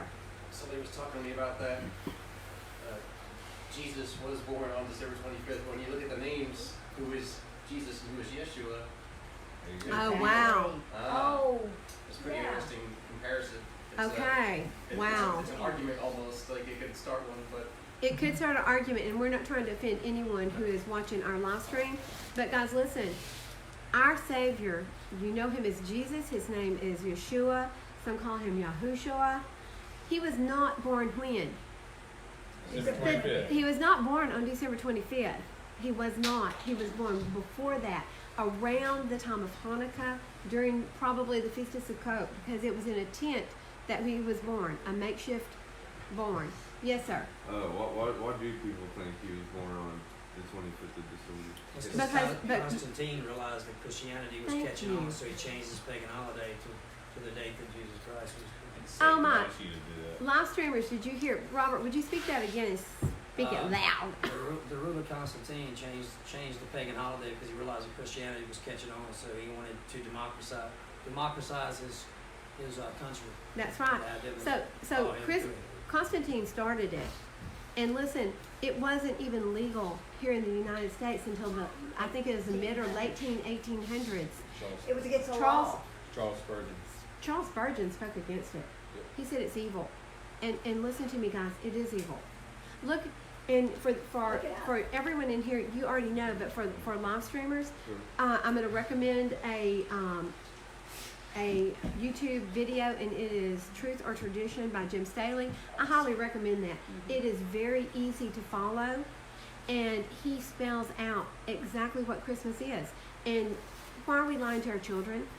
Why would we lie That's to the our first children? thing we do is First lie thing to we them. do is we lie to them, and then we deceive them. We make cookies, and we say, look, Exactly. we got to make cookies because Santa Claus is going to come and he's going to Tooth eat these fairies. cookies tonight. Yeah, and we got the tooth fairy. Then we put those cookies out, and then wow, the cookies are gone, the milk's drank, and gifts are everywhere. And so what Bill told us is that someone told him. So the name Jesus means what? Son of Zeus. Son of Zeus. That's his birthday. That would be his birthday. So son of Zeus would be Tammuz. Tammuz. Thank you, baby Tammuz. Yeah, gets deep, doesn't it? Hey, It is Baby a, moose? not baby moose. I'm just kidding. That was It could be a moose. Okay, so live streamers, we're not trying to turn you off, but listen, do your research. The truth is, Yeshua was not born on December 25th, and I know the warm, fuzzy feelings that we get. I love the Christmas music. I love the lights. I love Smell. the smell. Everything about it, guys. No, everything about it, everyone loved. Everyone who grew up in the church, we loved it. But listen, if your church is planting a tree in its assembling room, you need to leave, because nowhere in Scripture does it say to erect a Christmas tree and bow down to it. Doesn't. What do you do when you take a gift out or put it under? You bow down to that tree. So listen, it is pagan. It's commercialized, and it is hard to walk away from it, because family will walk away from you when you walk away from the pagan holidays. They will. I'm sorry. It's the truth. I could candy coat it, but listen, I can't. I can't tell you that it's not going to be hard. It's hard, isn't it, Bonnie? Yes. It's very hard. Well, I It's guess, very hard. Can I ask you this? Like, plant a tree, that make it seem so easy to do, but even we have to walk the walk and walk a very narrow path to be grafted in to the tree. So, I mean, if you plant a tree, you're putting roots down. So it's Wow. something that should be. They make everything so sounds so easy. I mean, and that's easy to adopt. That is profound. That is. That is profound. Yes, you're right. And the root of our tree is who? It's Yeshua. It's Torah. He is Torah. That is. Thank you, Robert. That was so good. Would you come up here and sit by me, and you can help teach today? I'm not getting on that. Okay, so I'm sorry I got off on that, but and kind of strayed away from the rest of the story. But guys, listen, it is important. Don't erect a Christmas tree. If you love the lights, hang them at Hanukkah. That is the celebration of lights, when the light of the world was conceived and came into the world during the time of Sukkot, into the bread house of the world, which was Bethlehem, which is the house of bread. Hi. I'm just curious. Is it the same thing, or like some of my family? We don't really celebrate Christmas like we used to. Really, it's just a family gathering. Yes. And is that You know what? The family can gather. Just like I say, you can meet and study the Word of Yah every day of the week. But there's one day that He specified, and that's Shabbat. So yeah, you can meet. You can meet anytime you want for family gatherings, as long as you're not honoring Tammuz. Brian, I know I've offended you. Look, he's like, oh, woe is me. And everyone's Christmas time. No Christmas ham. Ooh. So yeah, that would be fine. And we can gather with our family every weekend. I mean, you can gather anytime with your family. but it's the point of not honoring Christmas. With your mom. Not really. Oh, okay. Okay. If you just like it. It's like this. Hey, something I learned from a long time ago, she said this, was, what does Christmas mean? Like, the MAS means do away with, so do away with Christ. That's what she was explaining on a word study. I don't know. Really? I've never heard that. I'll have to look that up. But then Christ was also the anointed one, which is what they called a lot of the other gods, so they put him at the same level. Huh. Well, it was an interesting word study conversation a long time ago. Well, what is Christmas? What is Christmas? What is Easter? We just listen. I got stopped in a little town around here because they were having a Halloween parade. I was appalled. First of all, I was appalled that our sheriff and our sheriff's deputies and our fire department, on our tax dollars, we were paying them to have a parade, a pagan holiday parade. I was very furious. Thing on Commerce Street over there. Oh, yeah, right in front of the White House. I'm appalled. Sorry. In my hand? Okay, so Yeah. So listen, guys, what are these? They're what? They're traditions. What do the traditions of men do? Nullify the word. It nullifies the word. Listen, you want to hang on to your traditions. Don't worry about the word. You don't even need to study it because it will nullify the word of Yah. You want to hang on to those traditions. Let go of this. You can't have both. You can't walk with both. You can't. Because if you're hanging on to Christmas and really believing that Yeshua was born on December 25th and that we're supposed to be, nowhere in here does it say celebrate a birthday. It doesn't.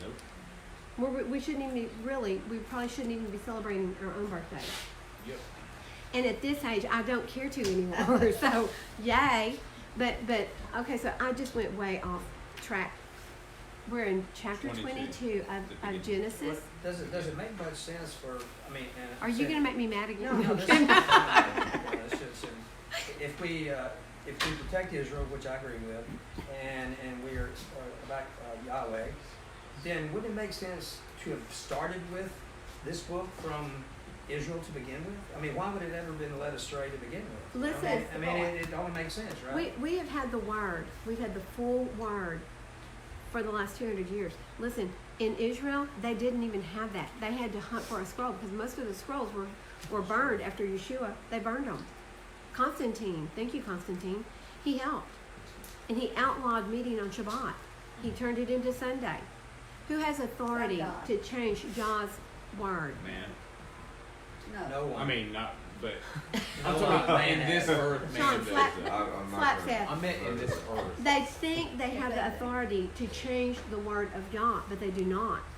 If he says Shabbat, Sabbath is the seventh day, it's the seventh day. And listen, it is a sign between he and his people. It's a sign. Yes, sir. Even today, some parts of Germany, you can get arrested for doing your laundry on Sunday, Wow. treating it like it's a Sabbath. Well, that was Listen. the way it was here. We've traded off. We've traded off the commanded. Okay, for live streamers, listen, I know that you're probably a little bit confused right now, but I'm going to highly recommend that you go to Leviticus 23 and look at the commanded feast that our Father, God, Yahweh, has commanded us to keep. They're commanded feasts. There are 7 and actually 8 They're his. because Shabbat has got 2. But they are his feast. They are not. They don't have anything to do with the tribe of Judah or the Jews. These are his feasts, and we are commanded to keep them. But what we have done is we have given them away and traded them off for the traditions of man, and we cling, and we are willing to fight for the traditions of man over what Yah has told us. We don't even know the Tanakh, the Old Testament anymore. We don't know it. But why would we study it if it's going to do away with our traditions? And it will. When you study it, it will do. Okay, so listen, we're fixing to get into a very, very important part. We're getting into the Akita, the offering up of Isaac. And guys, listen, this is totally amazing. And you're going to learn so much. I want to make sure that I've got this one verse that we've got to have.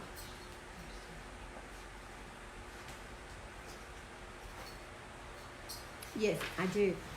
Y'all are going to love this because the fullness of what was done and everybody that was present, you're just going to be blown away. Are you ready? If you're not blown away, don't tell me, okay? Because I'm going to be disappointed.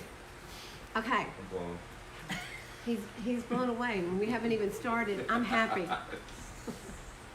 Okay. We're in Genesis 22, verse 1. And it came to be after these events that Elohim tried Abraham and said to him, Abraham, and he said, here I am. And he said, and I want to phrase this the way it was actually spoken. Listen to me. Listen. Hey. Hey. I want you to listen to this. I want you to hear how this was actually phrased to Abraham in the scroll, in the original Hebrew. Okay, what Yahuah said to Abraham was, Abraham, would you please take your son now, your only son Isaac, whom you love, and go to the land of Moriah, and offer him there as an ascending offering on one of the mountains which I command you. Isn't that different from what the scripture reads? My scripture verse here reads, he said, take your son, now, your only son. I mean, that just sounds harsh. It sounds mean. I would be like, I don't know if I could do that. First of all, I don't know that I could do that. Who could? Okay? You would have to have such trust, such faith in him. But he said, please, would you please? He was requesting him to do this. Would you please take your son now, your only son, Yishak, whom you love, and go to the land of Moriah, and offer him there as an ascending offering on one of the mountains which I command you. And Abraham rose early in the morning and saddled his donkey, and took 2 of his young men with him, and Yishak his son, and he split the wood for the ascending offering, and arose and went to the place which Elohim had commanded him.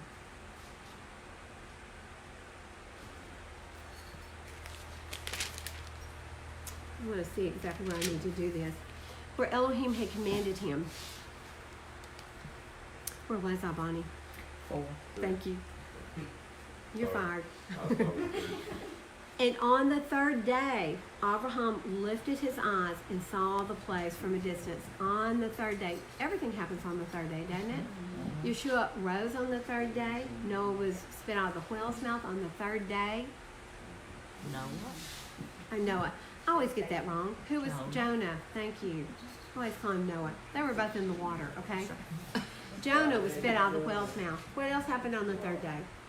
There's many things, and we can go into it later. So Abraham said to his young man, stay here with the donkey while the boy and I go over there and worship and come back to you. And Abraham took the wood of the ascending offering and laid it on Yishak his son.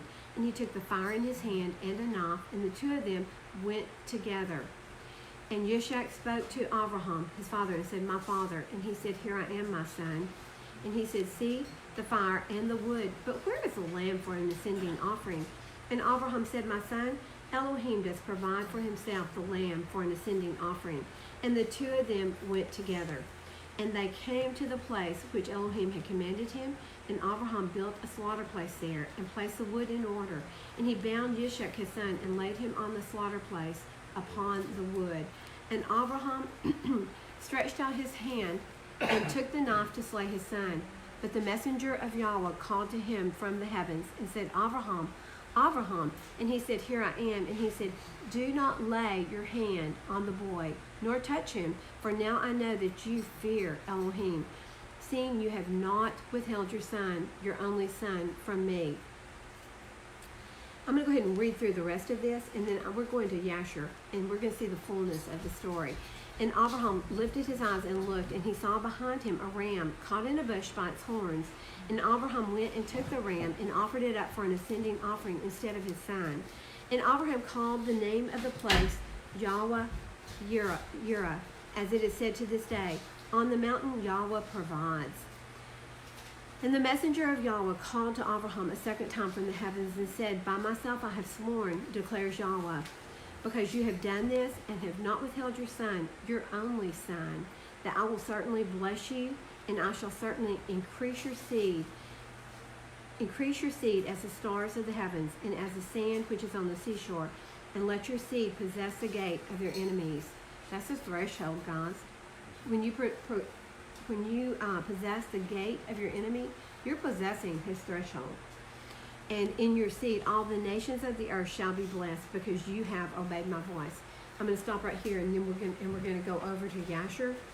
But guys, there is so much here. It's just amazing. First of all, Ishmael is 51 at this point, and Isaac is 37. Okay, so he's not a little boy. And how old is Abraham? He was 100 when Yishak was born.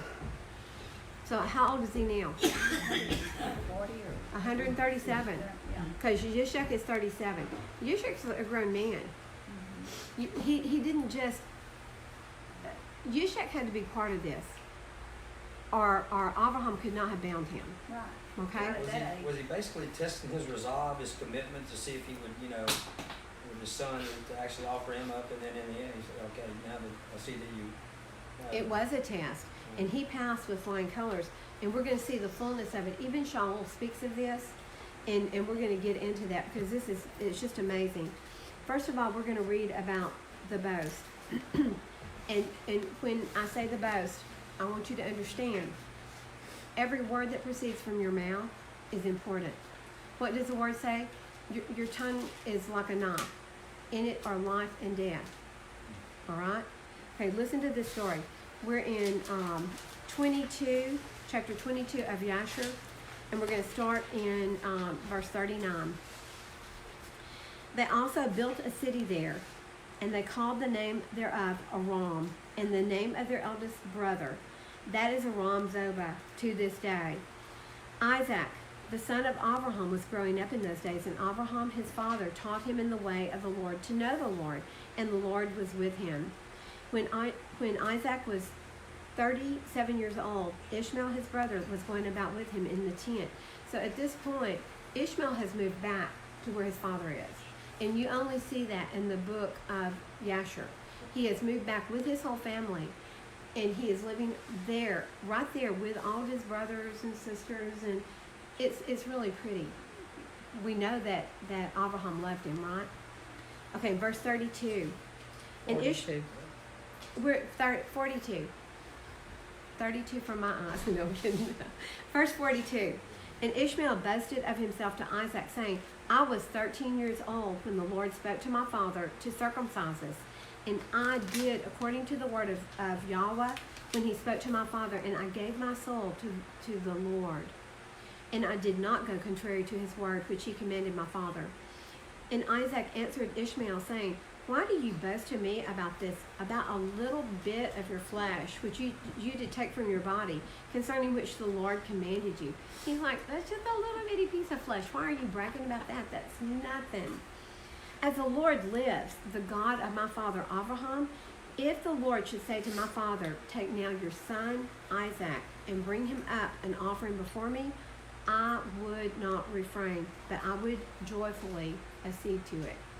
Do you hear what he just spoke? He just spoke this himself. He said, if y'all asked my dad to use me as an offering, I would gladly do it. I would go there joyfully. And look at this. Look at verse 45. And the Lord heard the word that Yishak spoke to Ishmael, and it seemed good in the sight of the Lord, and he thought to try Abraham in this matter. And the day arrived when the sons of Yah came and placed themselves before the Lord. And Hasatan also came with the sons of God before Yahuah.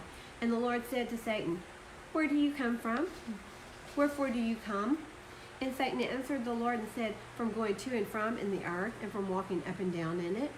And the Lord said to Satan, what is your word to me concerning all the children of the earth? And Satan answered the Lord and said, I have seen all the children of the earth who serve you and remember you when they require anything from you. And when you give them the thing which they require from you, they sit at their ease and turn away from you, and they remember you no more. That's scary, isn't it? Listen, we've all done that. We've pleaded and begged y'all to hear our prayer.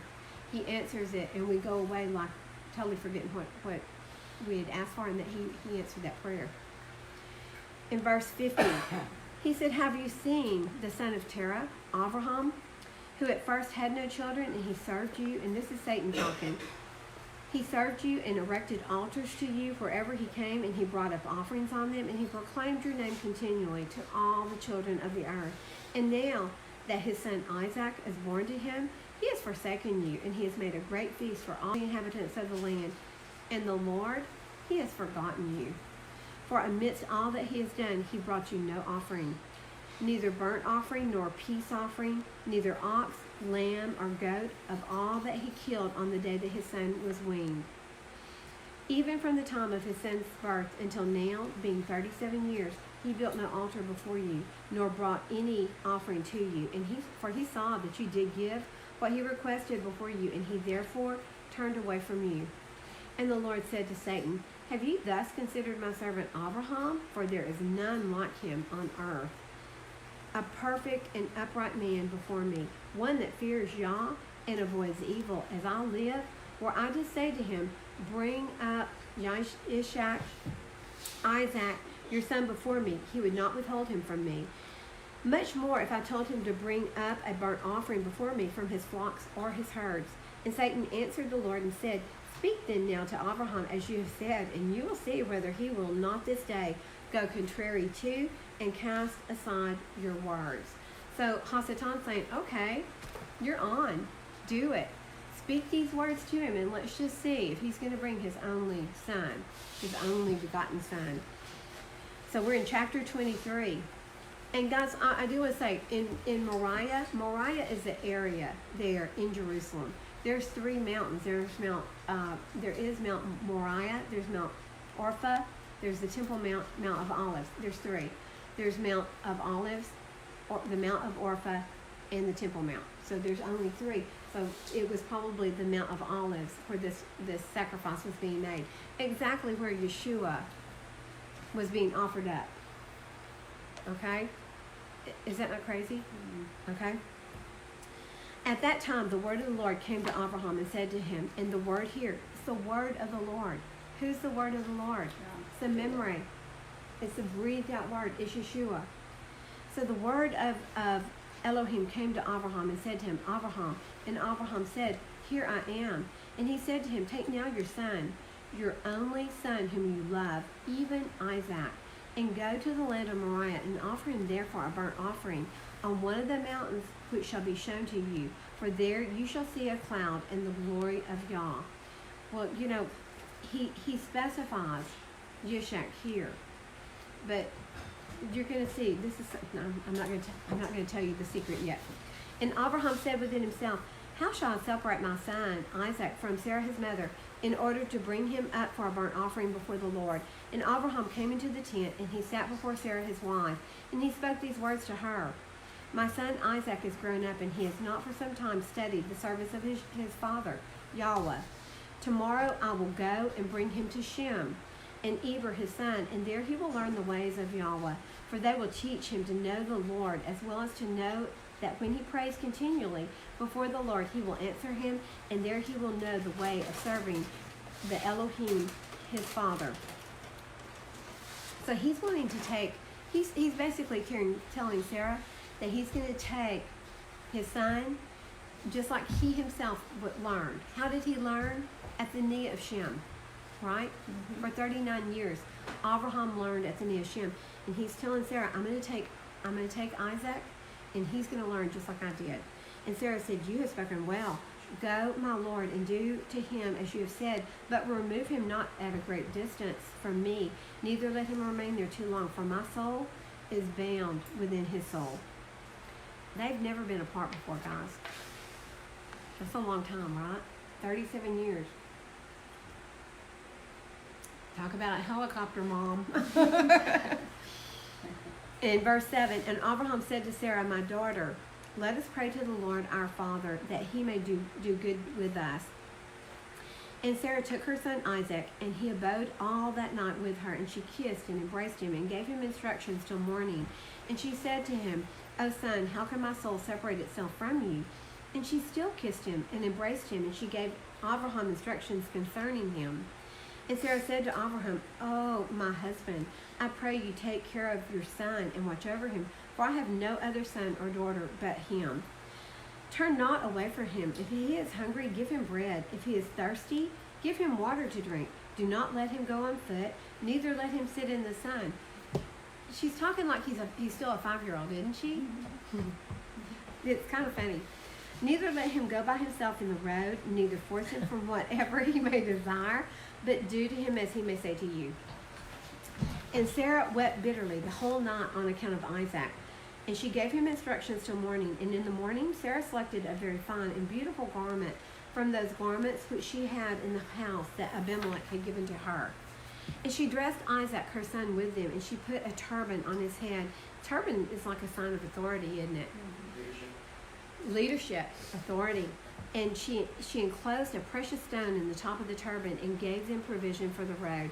And they went forth, and Isaac went with his father Abraham, and some of their servants accompanied them to see them on their way. And Sarah went out with them as well, and she accompanied them on the road to see them off. And they said to her, return to the tent. Mom, go home. Stop worrying, right? And when Sarah heard the words of her son Isaac, she wept bitterly. The first few times I've read through this, guys, I just cried. It just makes you want to weep. And Abraham, her husband, wept with her, and their son wept with them, a great weeping. And it had to be, with all three of them crying. Also those who went with them wept greatly.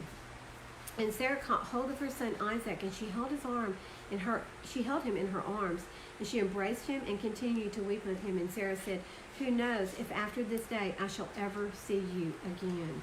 And they still wept together, Abraham, Sarah, and Isaac. And all those that accompanied them on the road wept with them. And Sarah afterward turned away from her son, weeping bitterly. And then all her men servants and maidservants returned with her to the tent. And Abraham went with Isaac his son to bring him up as an offering before the Lord, as he had commanded him. And Abraham took 2 of his men with him, Ishmael, the son of Hagar, and Eleazar, his servant. And they went together with them. While they were walking in the road, the young men spoke these words to themselves. Look who he's taking, guys. He's taking his other son. It's kind of like, well, maybe Yah may change his mind. Maybe he wants Ishmael. But in Genesis, I think it's 15:2. Would someone look that up real quick? My dictionary. Genesis 15:2. Sean, would you, yes, go ahead, Bethany. And Abram said, Master Yahuah, what would you give me, seeing I go childless, and the heir of my house is Eleazar of Damascus. Okay, so who did Abraham say before he had any children? He said, who was the heir of his house? Eleazar, however it is pronounced, the servant that Nimrod had given to Abraham. So he's taken Ishmael, his son through the slave woman, Hagar, who is also a princess, and he's taken Eleazar, his servant, who he had spoken before was his only heir, and they went with them. While they were walking in the road, the young men spoke these words to themselves. And Ishmael said to Eleazar, now my father Abraham is going with Isaac to bring him up for a burnt offering to the Lord, as he commanded him. When he returns, he will give me all he possesses to inherit after him, for I am his firstborn. And Eleazar answered Ishmael and said, certainly Abraham did cast you away with your mother, and swear that you should not inherit anything of all he possesses. To whom will he give all that he has, with all his treasures? But to me, his servant, who has been faithful in his house, who has served him night and day, and has done all he desired. To me he will bequeath all at his death, which he possesses. Look what they're talking about. They're not worried about Isaac. They're like, hey, when he's gone, who gets the goodies? Who is Abraham going to give everything to? And they're really kind of arguing. And while Abraham was proceeding with his son Isaac along the road, Satan came and appeared to Abraham in the figure of a very aged man, humble and contrite. Are those good pretzels? Humble and contrite. And he approached Abraham and said to him, are you silly or brutish that you go to do this thing to your son today? For God gave you a son in your latter days, in your old age, and will you go and slaughter him today because he committed no violence? Or will you cause the soul of your only son to perish from the earth? Guys, listen, What does Satan come and do? You'll steal and destroy. Yes, and he comes so innocent, doesn't he? So, Did he really tell you that you'll surely die? He's saying here, did he really tell you to kill your only son? Did he really say that? Surely he wouldn't want you to do that. I mean, are you brutish? Are you like an animal? Have you lost your mind? That's what he's saying. He said, do you not know and understand that this thing cannot be from Yahuah? For the Lord would not and could not do to a man such evil on earth to say to him, go slaughter your child. And truly, guys, human sacrifice is a huge, big no. Okay, it is. It's a big no-no. 28, Abraham heard this and knew that it was the word of Hasatan, who endeavored to draw him aside from the way of the Lord. But Abraham would not listen to the voice of Satan, and Abraham rebuked him, so that he went away. Guess what? Who did Abraham know? He knows his father, Yahuah. He knows his voice. We need to know that voice, because there are three voices in our head. That's what I love about Steve Berkson. He says, you've got three voices in your head. You've got yours. You've got the loud voice of Hasatan, and you've got the tiny, still voice of Yahuah. So quiet. And you can't hear that voice unless you get the other two silent, right? Yahuah knew who was speaking to him. It was Satan. well, and That he knew- loudmouth voice. He remembered what Yah had told him from the beginning, that Isaac was going to be take the seed, Yes. be the seed of all the nations. Yes. It was going to be him. Mm-hmm. And so why would he tell him that and then going to change it right here? So That's right. He had to stand on what he knew was the truth That's it. from the beginning. That's it. And we're going to see, even Shaul speaks in Hebrews about what Abraham thought in his head, what he knew in his head. Okay, so we're in 29 of 23. And Satan returned and came to Isaac, and he appeared to Isaac in the figure of a young man, comely and well favored. And he approached Isaac and said to him, do you not know and understand that your old silly father brings you to the slaughter today for nothing? Now therefore, my son, do not listen or attend to him, for he is a silly old man. Let not your precious soul and beautiful figure be lost from the earth. And Isaac heard this and said to Abraham, have you heard, my father, that which this man has spoken? Even thus has he spoken? So he's appearing to all of them, but he's just speaking to Isaac right now. And Abraham answered his son Isaac and said to him, take heed of him and do not listen to his words, nor attend to him, for he is Satan, endeavoring to draw us aside this day from the commands of God. And Abraham still rebuked Satan. And Satan went from them. Seeing he could not prevail over them, he hid himself from them, and he went and passed before them in the road. And he transformed himself to a large brook of water in the road. And Abraham and Isaac and his two young men reached that place, and they saw a brook large and powerful as the mighty waters. And they entered the brook and passed through it, and the waters at first reached their legs. And they still went deeper into the brook, and the waters reached up to their necks. And they were all terrified on account of the water. And while they were going over the brook, Abraham recognized that place, and he knew that there was no water that had ever stood there before. And Abraham said to his son Isaac, I know this place in which there is no brook of water. Now therefore it is Satan who does all this to us, to draw us aside on this day from the commands of Yah. And Abraham rebuked him and said to him, the Lord rebuke you, O Satan. Be gone from us, for we go by the commands of Yahuah. So he's saying, get away from me. We are trying to be obedient. We're being obedient to Yah's command. Get away. May Yahuah rebuke you. And Hasatan was frightened. He was terrified at the voice of Abraham, and he went away from them, and the place again became dry land as it was at first. Guys, Hasatan's got many tricks. Many tricks. He can come to you as a friend, acting like they really love you, and they really want to take care of you, and they want to do what's good for you. Be wary. Know the difference. He's called the prince of this air. Says Yes. spirits. He has certain Mhm. abilities.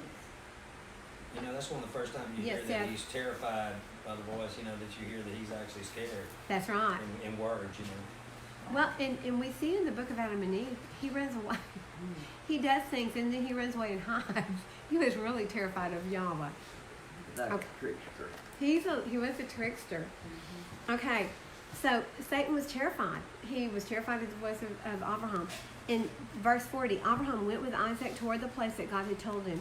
And on the third day, see how this perfectly mirrors the story that we're reading in the scriptures? On the third day, Abraham lifted up his eyes and saw the place at a distance which God had told him of. A pillar of fire appeared to him that reached from the heaven to earth, and a cloud of glory on the mountain, and the glory of the Lord was seen in the cloud. And guys, this is just like Yahuah appeared to Israel in Exodus. He appeared as a cloud of glory and a pillar of fire, right? I mean, you can look at it. It's Exodus 13:21 and Exodus 14:24, and we're not going to go there. But Yah was, you know what? Go to Exodus 14:24 because it is really cool. Whoever's there first, would y'all read it? I've got too many books open right now. I've got 3, 4. You got 4? No, you got 4 books. I do. I'm greedy. I'm there, you want to read it? Read it, please, Valerie. This one's back. I'm just. It's on page 72. Exodus 14:24. And it came to be in the morning watch that Yahuah looked down upon the army of the Mizrahites through the column of fire and cloud, and he brought the army of the Mizrahites into confusion. And he took off their chariot wheels so that they drove them with difficulty, and the Mizrahites said, "Let us flee from the face." That's perfect. What I really wanted us to see is that Yahuah was in that pillar. He looked down from the pillar on the Mitzrites, right? He looked down through it all. So Yahuah as who? The Memre, the breathed word, that's who's here. It's Yeshua all the way. Before he became Yeshua. When he came to earth, his name was Yeshua.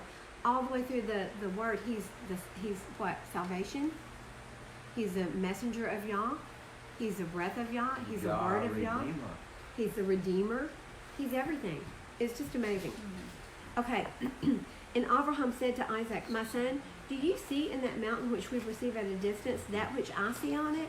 He's testing him, okay? And Isaac answered and said to his father, "I see, and there is a pillar of fire and a cloud, and the glory of the Lord is seen on the cloud." So he's seen exactly what his father's seen.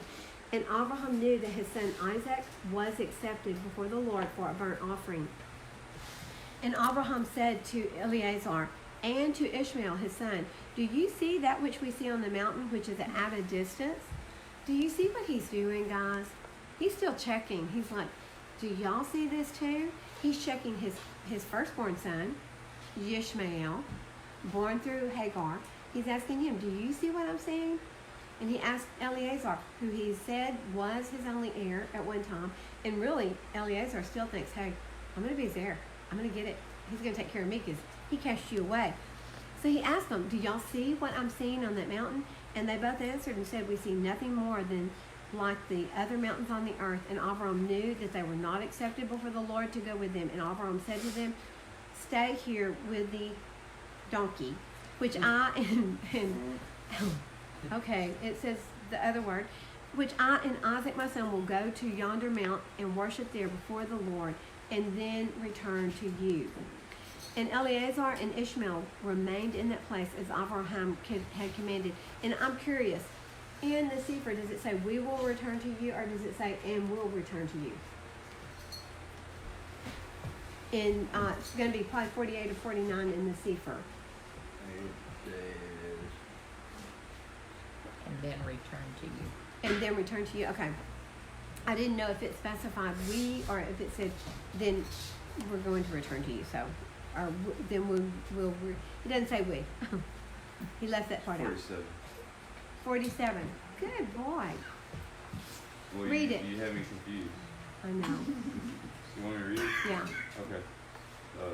And they answered and said, we see nothing more than like the other mountains of the earth. And Abraham knew that they were not accepted before Yahuah to go with them. And Abraham said to them, abide ye here with the Donkey. Why I and Shechem my son will go to yonder now and worship there before Yahuah and then return to you. Yeah, so for you live streamers, yeah, it's not like I've threatened, I'm going to wash your milk up with soap if you say that A word. It is a donkey, and in biblical times it was called an ass. So, What's that?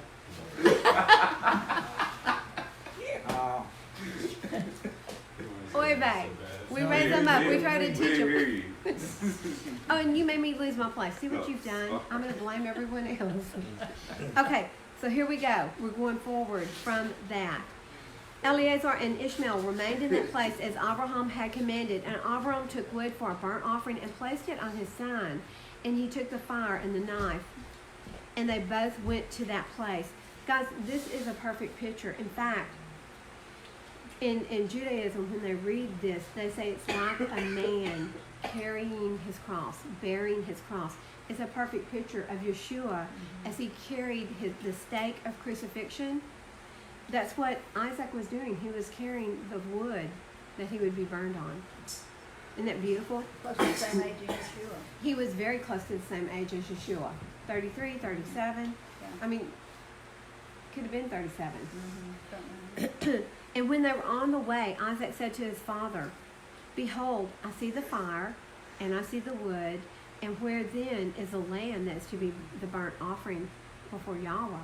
He's starting to get a little bit nervous, isn't he? And Abraham answered his son Isaac, saying, "Yahuah has made choice of you, my son, to be a perfect burnt offering instead of a lamb." And Isaac, that's tough. That would be tough to have to say to your son or your daughter. And Isaac said to his father, "I will do all that the Lord spoke to you with joy and cheerfulness of heart." Now, what did he boast about? Do y'all remember the boast that we just read about over here? I just want us to turn back for just a second. Over here, when he was boasting. Yeah, about him circumcising himself at age 13. Yeah, but what he said was, he said in verse 44, he said, "As the Lord lives, the God of my father Abraham, if the Lord should say to my father, 'Take now your son Isaac and bring him up as an offering before me,' I would not refrain, but I would joyfully accede to it." And what does he say over here? He said, "I will do all that the Lord spoke to you with joy and cheerfulness of heart." No matter what you're going to do to me, I know it's for Yah, and that you're being obedient to Yah, and I'm going to do it with joy and cheerfulness. And Abraham again said to Isaac his son, "Is there in your heart any thought or counsel concerning this which is not proper? Tell me, my son, I pray you, O my son, conceal it not from me." And Isaac answered his father Abraham and said to him, "O my father, as the Lord lives and as your soul lives, there is nothing in my heart to cause me to deviate either to the right or to the left from the word that he has spoken to you. Neither limb nor muscle has moved or stirred at this, nor is there in my heart any thought of evil counsel concerning this. But I am of joyful and cheerful heart in this matter, and I say, Blessed is the Lord, who has this day chosen me to be a burnt offering before him." And Abraham greatly rejoiced at the words of Isaac, and they went on and came together to that place that the Lord had spoken of. Guys, can you imagine the strength and the trust that it took to do this? I can't even begin to imagine it. Abraham approached to build the altar in that place, and Abraham was weeping, and Isaac took the stones, and Isaac took the mortar until they had finished building the altar. So Isaac helped to build the altar that he himself knew that he was about to be sacrificed on. Isn't that beautiful? And the mortar, the mortar was mud. It was mud and rock is what it was. And Isaac said to his father, listen to this, guys. Oh, I thought Seth was yelling for me. He said, "Bind me securely, and then place me on the altar, that I should not turn and move and break loose from the force of the knife on my flesh, and therefore profane the burnt offering." Abraham did so. And Isaac still said to his father, "Oh, my father, when you have slain me, and burnt me for an offering, take with you that which remains of my ashes, to bring to Sarah my mother, and say to her, this is the sweet smelling savor of Isaac, but do not tell her this. If she should sit near a well or on a high place, that she would cast her soul after me and die. So he's concerned about his mom right here, but he's saying, look, when you've offered me up, take my ashes to my mom and tell her this is me. It's the sweet smelling sacrifice of me. But don't tell her if she's in a place where she can hurt herself. Goodness, I don't want someone else to have to finish this. It just makes you want to cry. And Abraham heard the words of Isaac, and he lifted up his voice and he wept when Isaac spoke these words. And Abraham's tears gushed down on Isaac, his son. And Isaac wept bitterly, and he said to his father, hasten, O my father, and do with me the will of the Lord our Yah, as he has commanded you. And the hearts of Abraham and Isaac rejoiced at this thing which the Lord had commanded them, but the eyes wept bitterly, while the heart rejoiced. Such bitter sweetness, isn't it? And Abraham bound his son Isaac and placed him on the altar on the wood, and Isaac stretched forth his neck on the altar before his father. And Abraham stretched forth his hand to take the knife to kill his son as a burnt offering before Yahuah. And at that time the angels of mercy came before Yahuah and spoke to him concerning Isaac, saying, O Yahuah, you are merciful and compassionate King over all that you have created in heaven and in earth, and you support them all. Give therefore ransom and redemption instead of your servant Isaac, and pity and have compassion on Abraham and Isaac, his son, who are on this day performing your commands. Have you seen, O Yahuah, how Isaac, the son of Abraham, your servant, is bound down to the slaughter like an animal? Now therefore let your pity be roused for them, O Yah. And at that time the Lord appeared to Abraham and called to him from heaven and said to him, lay not your hand on the lad, neither do anything to him, for now I know that you fear God in performing this act and in not withholding your son, your only son, from me. And guys, this is exactly what Yah gave to us. It was his only begotten son, Yeshua. He gave him to us as redemption because of our sins. Everything that we did caused that redemption to be required. And 70. And Abraham lifted up his eyes and looked, and behold, a ram was caught in the thicket by his horns. That was the ram. Listen to this. That was the ram which the Lord Yahuah had created in the earth in the day that he had made heaven and earth. This ram had been waiting there from creation for this very day. Could probably come over on the ark. He could have. He was created from the he could, yeah. For Yahweh had prepared this ram from that day to be a burnt offering instead of Isaac. And this ram was, I think it was Yeshua. I think this was the ram, Yeshua. This ram was advancing to Abraham when Satan caught hold of him and entangled his horns. Did you hear this? The ram was advancing to Abraham in order that, and when Satan caught hold of him and entangled his horns in the thicket, so that he might not advance to Abraham, in order that Abraham might kill his son. And Abraham, seeing the ram advancing to him and Satan withholding him, fetched him and brought him before the altar. He loosened his son Isaac from his binding, and he put the ram in his stead. And Abraham killed the ram on the altar and brought it as an offering in the place of his son Isaac. And Isaac sprinkled some of the blood of the ram on the altar, and he exclaimed and said, this is in the place of my son, and may it be considered on this day as the blood of my son before Yahweh. And all that Abraham did on this occasion by the altar, he would exclaim and say, this is in place of my son.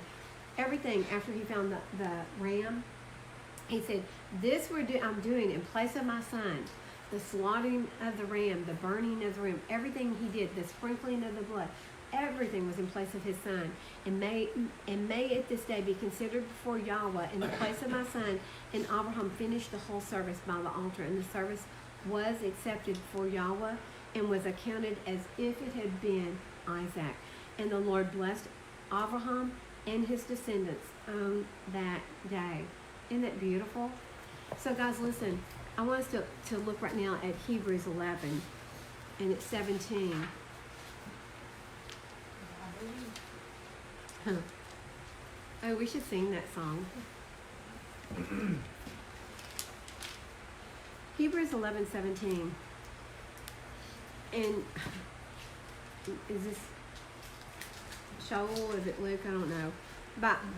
By belief, Abraham, when he was tried, offered up Yishak, and he who had received the promises offered up his only brought forth son, of whom it was said, in Yishak your seed shall be called, reckoning, listen to this, guys, reckoning the Elohim. Let me get y'all there. Are y'all still looking? It's on page 1175. Because this is important. What's the verse? It's chapter 11, and it's 17 through 19. I'm going to start it again. And again, what is belief? It's an action word, right? If you believe, you what? You do. You do.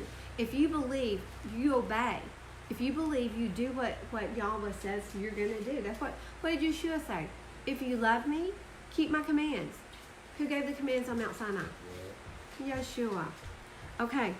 By belief, Abraham, when he was tried, offered up Yishak, and he who had received the promises offered up his only brought forth son, of whom it was said, in Yishak your seed shall be called, reckoning that Elohim was able to raise even from the dead, from which he received him back as a type.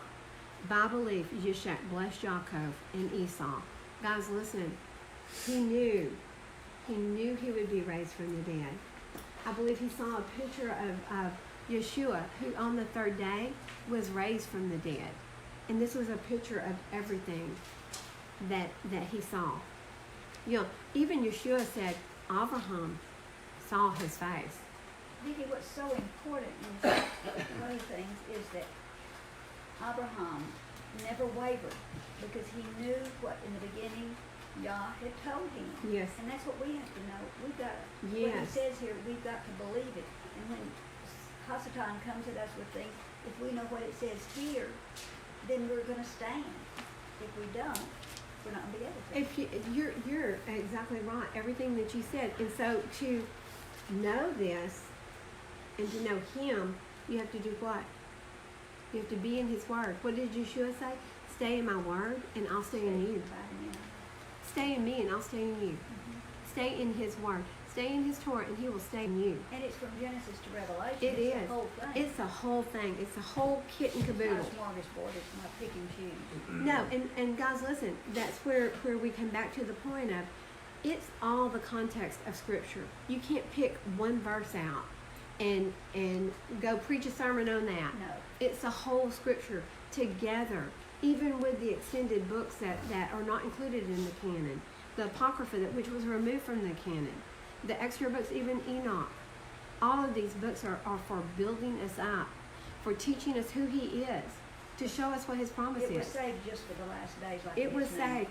You know, There was a reason in for the it. book of Esau, in the book of Daniel, And there- Barak.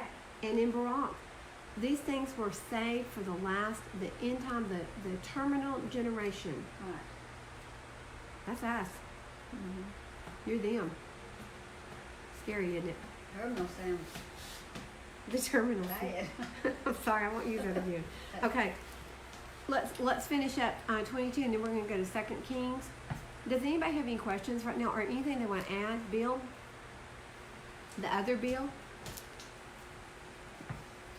What was interesting, we were just talking about Abraham asked Isaac, is there anything in your heart that you need to Yes. repent of? Yes. Right before, I mean, Yes. I thought that was quite He interesting. wanted this sacrifice to be so pure Yes. and so what?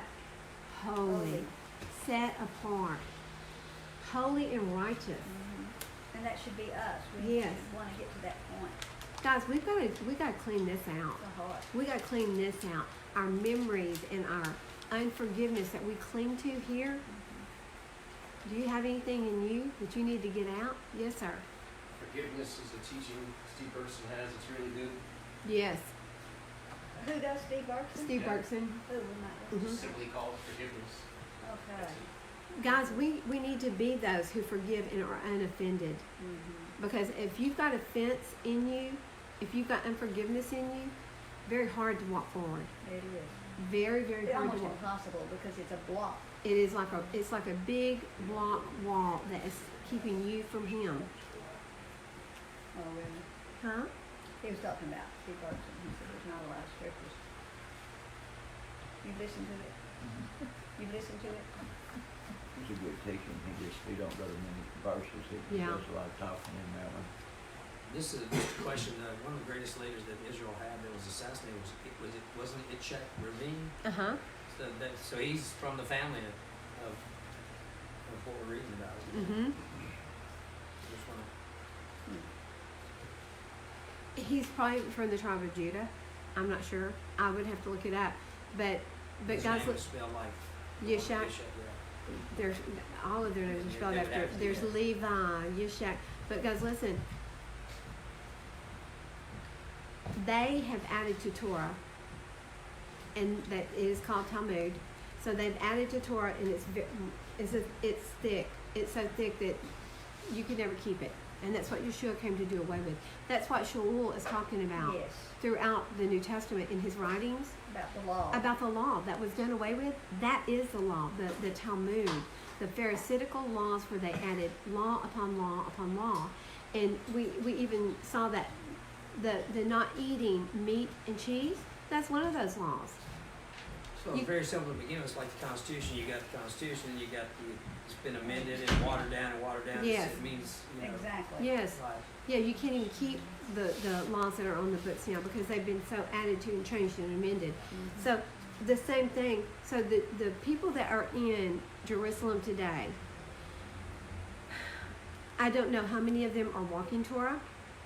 Are they keeping the Talmud or are they keeping Torah? Because, I mean, even the law of washing your hands that they accuse Yeshua of, they're like, your men don't even wash their hands before eating, and they broke the law. Well, there's no law that says that. Only if you're a Levitical priest were you required, and it is in Leviticus. If you're a Levitical priest, before you were burning the offering, you had to wash your hands. They had to be washed. Because guess what? Most of those offerings were eaten.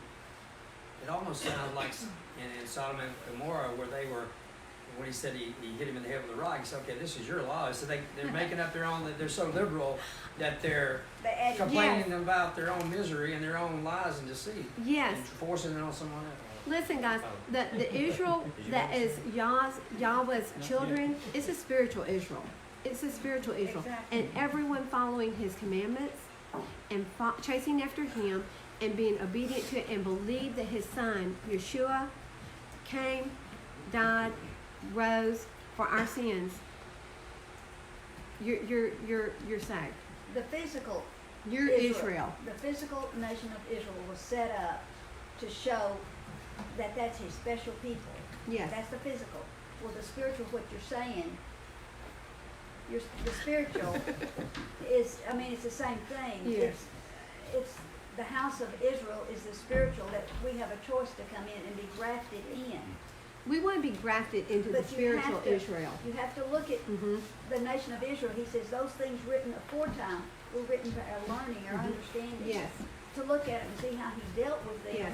It's the same way he deals with us. Ecclesiastes says there's nothing new under the sun. That's it. So we're to be obedient to his Torah, the original Torah, not the added to No. Pharisaical laws. The word says don't add to and don't take from. Okay? The Christians took from, they did away with all the laws. They did. They did away with all the laws. Listen, they did away with all the festivals. They did away with the calendar. The enemy came. Daniel talks about the enemy coming and doing away with the days, the Yes. calendar. That's already been done. That was done in 300 AD when Constantine changed the calendar and did away with all of the festivals. You can't keep festivals on a Gregorian calendar. Can't do it. Won't work. So, okay, let's go forward. Are we ready? We're going forward. Ready. Here, and we are ready to go forward.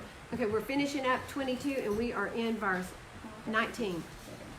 Then Abraham returned to his young men, and someone go ahead and get 2 Kings 4:1, and we're going to read through that. And it's all about the sons, guys. It's all about the children. Then Abraham returned to his young men, and they rose up and went together to Beersheba. And Abraham dwelt at Beersheba. And it came to be after these events that it was reported to Abraham, saying, See, Milcah too has borne children to your brother Nahor. Uz his firstborn, and Buz his brother, and Kemuel the father of Aram, and Kesed, and Hazel, and Pildash, and Yidloth, and Bethuel. And Bethuel brought forth Ribkah. So Ribkah, or Rebekah, is the granddaughter of Nahor. Isn't that cool? Mm-hmm. Okay, so this is the first mention of Rebekah. And these 8 Milcah bore to Nahor, Abraham's brother, and his concubine, whose name was Yahuah.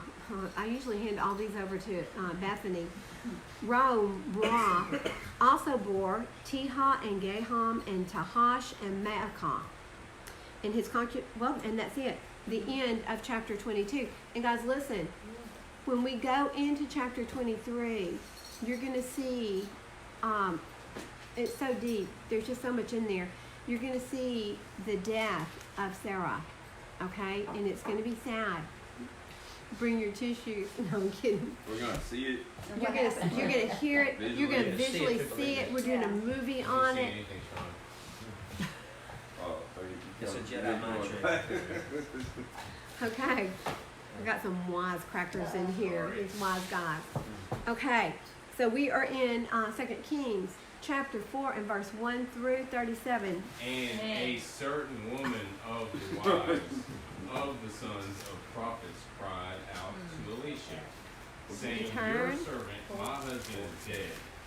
And you know that your servant feared Yahuah, and the lender has come to take the 2 sons to be his slaves. And Elisha said to her, What should I do for you? Inform me, what do you have in the house? And she said, Your female servant has none at all in the house except a pot of oil. And he said, Go borrow vessels from everywhere, from all your neighbors, empty vessels, do not get a few. And when you have come in, you shall shut the door behind you and your sons. Then pour it out into all of the vessels and set aside the filled ones. So she went from him and shut the door behind her 2 sons, her and her 2 sons, and who brought the vessels to her, and she poured it out. And it came to be when the vessels were filled, and she said to her son, Bring me another vessel. But he said to her, There is not another vessel. And the oil ceased. So she went and informed the man of Elohim, and he said, Go sell the oil and pay your debt, and you and your sons live on the rest. Okay, hold on. Okay, so what was this story about? She was trying to save 2 sons, right? Yep. Okay, because what had happened? Her husband, who was a priest, had died, right? And now the creditors were coming to her going, We want money. Yep. And if you can't give us money, we're going to take your boys. And so she was trying to save her sons. But think about how much money she would have had she found a lot more vessels. So look how Yah blessed her. Probably because of the obedience of her father, or her husband, excuse me. Okay, Bethany, do you want to read the second story? Oh, I would be delighted. Okay. We stopped at 7, right? We stopped at the end of 8, so you're going to start at 9. Oh no, I'm sorry, you're right. Y'all are so good. Thank you for checking me. You're just trying to confuse somebody. Go. Right. And it came to be on the day that Elisha went to Shunem, where there was a prominent woman, and she took hold of him to eat some food. And it came to be as often as he passed by that he turned in there to eat some food. And she said to her husband, Look, I know that this is a set-apart man of Elohim who passes by us continually. Please, let us make a small upper room on the wall, and let us put a bed for him there, and a table and a chair and a lampstand. And it shall be, whenever he comes to us, let him turn in them. And it came to be on the day that he came there, and he turned into the upper room and lay down there. And he said to Gehazi, his servant, call this Shunammite, Shunammite. huh? Shunammite. Shunammite woman. So he called her, and she stood before him. And he said to him, please say to her, look, you have gone to all this trouble for us. What is there to be done for you? Should I speak on your behalf to the sovereign or to the commander of the army? And she answered, I am dwelling among my own people. And he said, what then is to be done for her? And Gehazi answered, well, she has no son, and her husband is old. And he said, call her. So he called her, and she stood in the doorway. And he said, about this appointed time next year you shall embrace a son. And she said, no, my master, man of Elohim, do not lie to your female servant. And the woman conceived and bore a son when the appointed time had come, of which Elisha had spoken to her. And the child grew, and it came to be on the day that he went out to his father to the reapers. And he said to his father, my head, my head. And he said to a servant, take him to his mother. And he took him and brought him to his mother, and he sat on her knees till noon and died. And she went up and laid him on the bed of a man of Elohim, and shut the door on him and went out. And she called to her husband and said, please send me one of these young men and one of the donkeys, so that I hurry to the man of Elohim and return. And he said, why are you going to him today? It is neither the new moon nor the Sabbath. And she said, it is well. And she saddled the donkey and said to her servant, drive and go, do not slow down except I speak to you. And she went and came to the man of Elohim at Mount Carmel. And it came to be, when the man of Elohim saw her at a distance, that he said to his servant Gehazi, see the Shunammite woman, please run now to meet her, and say to her, it is well with you, it is well with your husband, it is well with the child. And she answered, it is well.